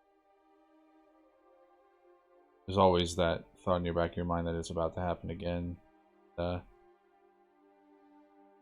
After something like that happens, it can be hard to even get a good night's rest. Unless you're Sid. Unless you're Sid. I think since, we only, elves only need to sleep for 4 hours, I think since it's second watch, where I've gotten 3 hours or something of sleep already, I'll probably stay awake for the next 4 hours and then maybe get some sleep towards the tail end of the night. Gotcha. And Sid would wake up super early, so I can take over then. Also, Only person I'm going to have, the Blue had a pretty close brush with, not really death, but it was a scary moment, and you might be a bit more nervous than the rest. So make me a charisma saving throw to be able to actually get any rest. Not, then Okay. you'll have a sleepless night. Have to make a Constitution save to avoid exhaustion. We'll set the DC at 14. You're good. You got a big Yeah. heal. Faith seemed quite good at exterminating these things. Feel safe enough to get enough sleep the rest of the night. Not be absolutely exhausted the next day.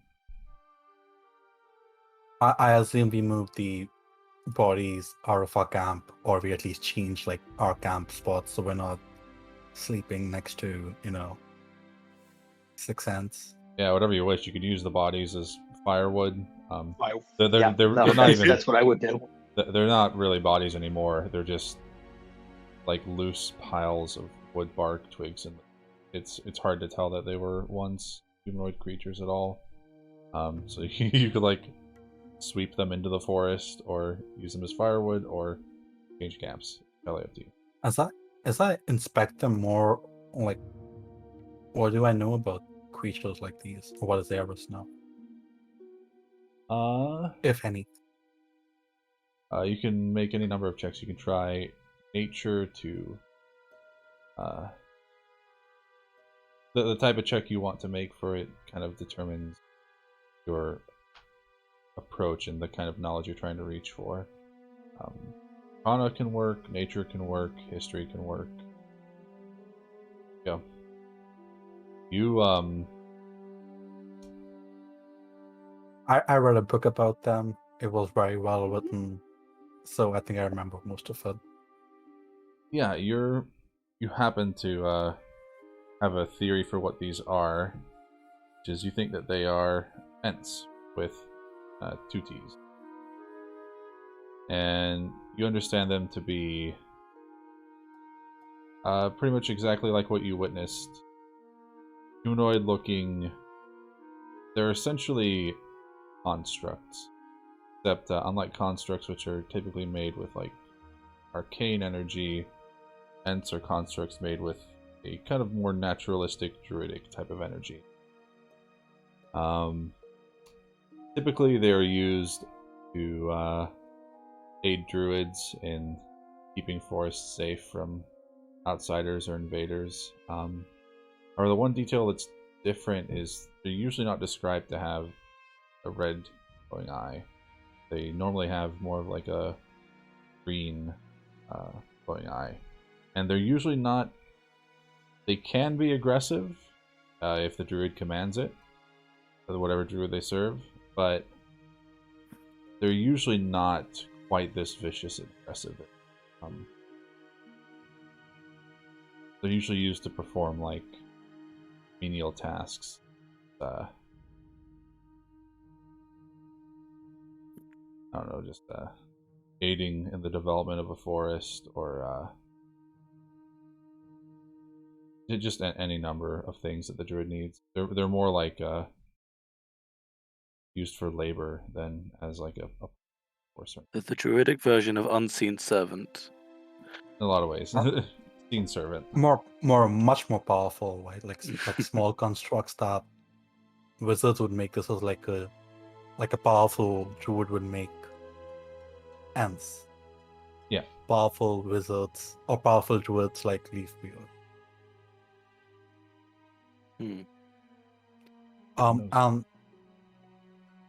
Is that skin just like wood? Or like they're just made up of wood?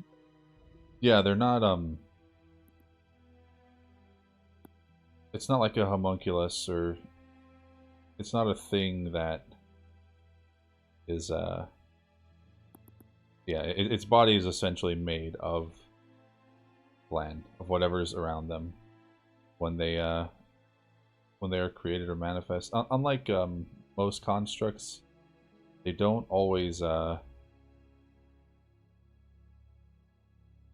not always in a physical shape.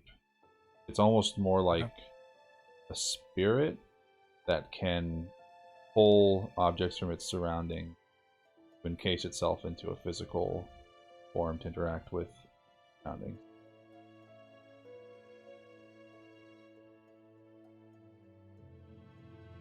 So it's as if using the Unseen Servant thing. It's as if it's like casting Unseen Servant, except that Unseen Servant like dons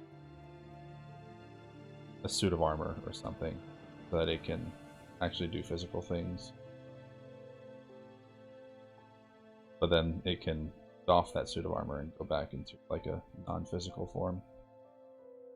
That's kind of what the Ents can do as well. Okay. So, being like, a wizard themselves, and since they're essentially constructs made by druids, is there anything which was like salvageable or which could be useful? From their bodies, no, because their bodies are basically just temporary Right, things of wood that they get from their surroundings. Your understanding, and that even with a crit, this is where your knowledge starts to get hazy, because druidic knowledge is often closely guarded by druids themselves, and druids are actually a lot less common than logic masters or other arcane. It's just a lot. Druid magic is much less common than arcane magic in general. So the last little bit that you can know is that killing the Ent's physical body does not kill the Ent's spirit. The spirit is kind of tethered to a source of some kind, which limits the range it can act in, but also means that when the body is killed, it kind of just returns to the source and can. Usually, the next dawn is able to regenerate its power enough to venture forth back into the land again. You think that to like truly kill and find essentially its source.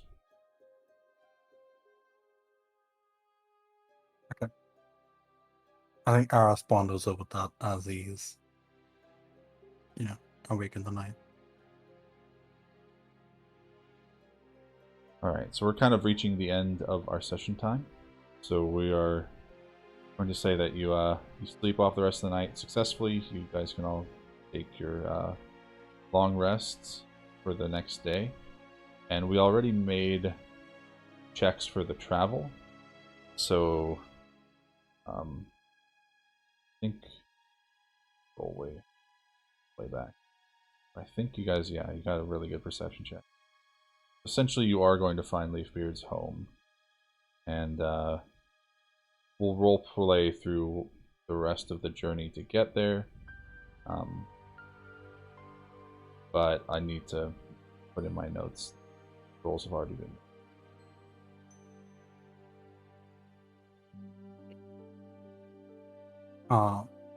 If we're moving on to the next, there's one more quick thing I want to do in the night. Mhm. So since both Faith and I are elves and, we only need 4 hours of sleep, there'll be some time, during the third or fourth watch where it's both of us awake. Is it fair to say that, Tony? Yeah, probably. So Faith, Aras will come over next to Faith. What's Faith doing? Is she like sitting or? If no one else is awake, she'll probably be just kind of just standing by the fire, casually looking around, and probably just to pass the time, we'll be trying to bury some of the bones that were part of these creatures. But not like in a ceremonial manner, just because she has nothing better to do. She's just digging a hole. So as Aras comes up next to you, he'll say,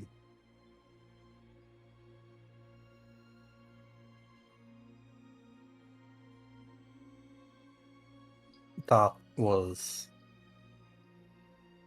very close. What do you mean? Those things.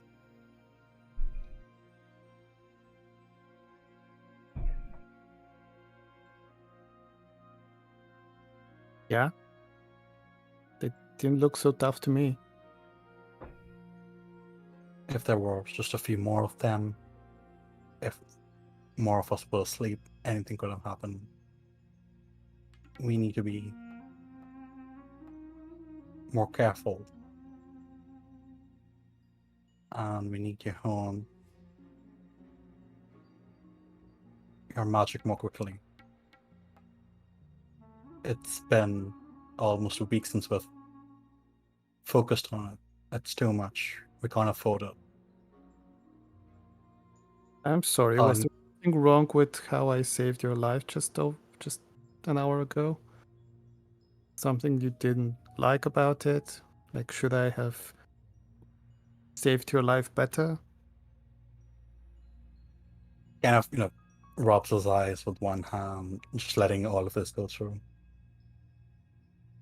Yes, you did well.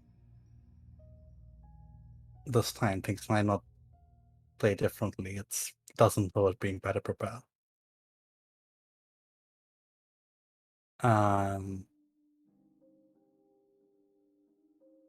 Wow, you're welcome.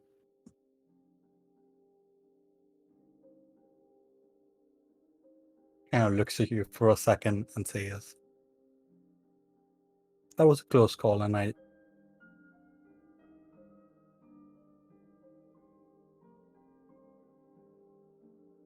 he kind of pauses without saying anything. And then takes a breath and just goes back.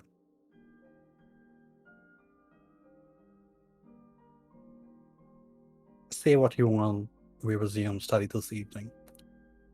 And he'll kind of reach into one of his pockets and he pulls out this cylindrical thing it's like some sort of like leather coated cylinder thing, slightly fancy, has some designs on it, and he will hand it to you.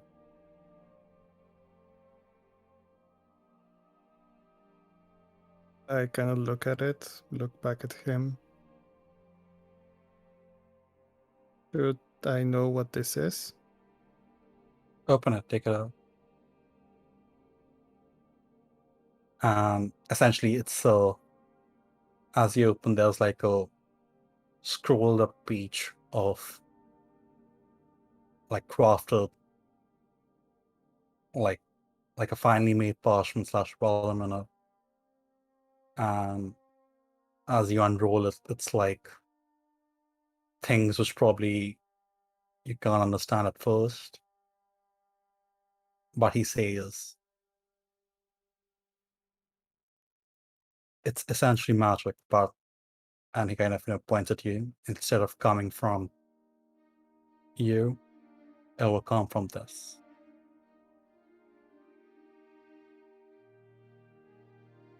What am I supposed to do with it? Use it in a pinch if you get ambushed or anything like that. Use it how? will. To do what? Focus on it, and he'll like I don't know how this kind of converts, but he'll give like a longer speech about the inner workings of it, which is essentially the way you've kind of focused your magic, kind of translating that from wizardry into sorcery. It's instead of like, maybe since it's being made for you, probably instead of being an Eldritch, it's in Sylvan, since that helps for you. So like there'll be like a line in the middle where there'll be like one side in Eldritch, one side in Sylvan, so it's easier to translate for you. Bilingual edition. I like it. Yeah.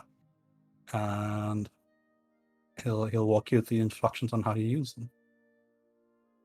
It is essentially a scroll of invisibility. Ooh. All right, that's it. All right. All right. Are so you you guys sure sleep the you night don't away. want to keep it? Wait, was that in character or out of character? Both. Nah, it's good.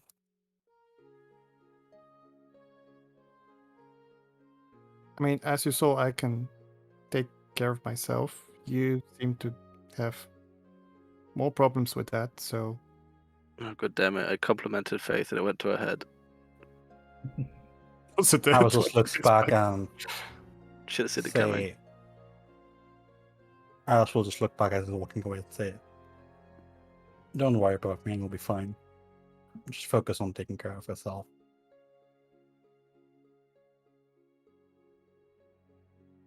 Sure. Thanks. I guess.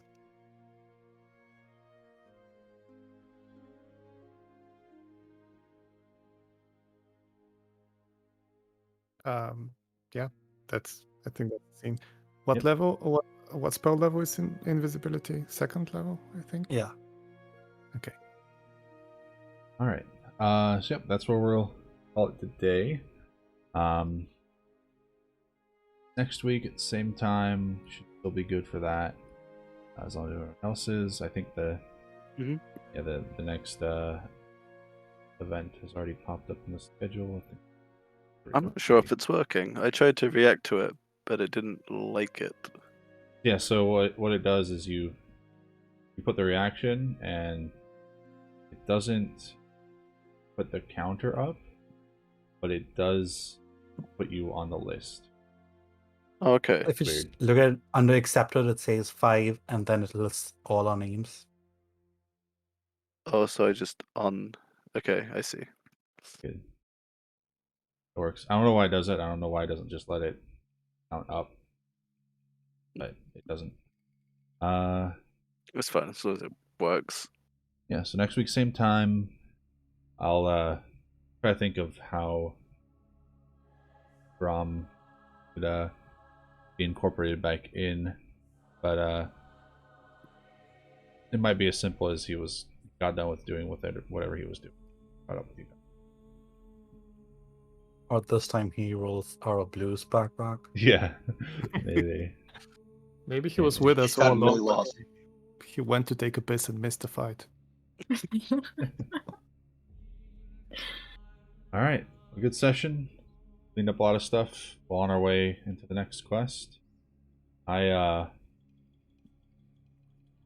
see how it goes, but I think we could probably be able to get that. We have a nice full session. We'll see. It's hard to predict. It's hard to predict. Let's not jinx them. Yeah. If not, that's fine too. All right, that's that. I'll get out of here. The game will be up for a little while.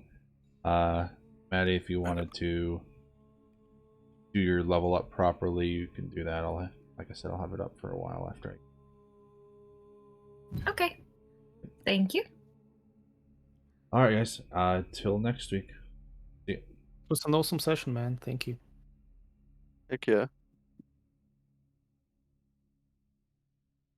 All right. We are out of there.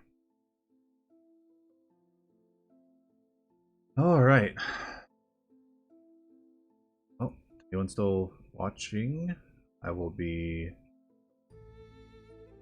back same time next week, streaming this next session of this game.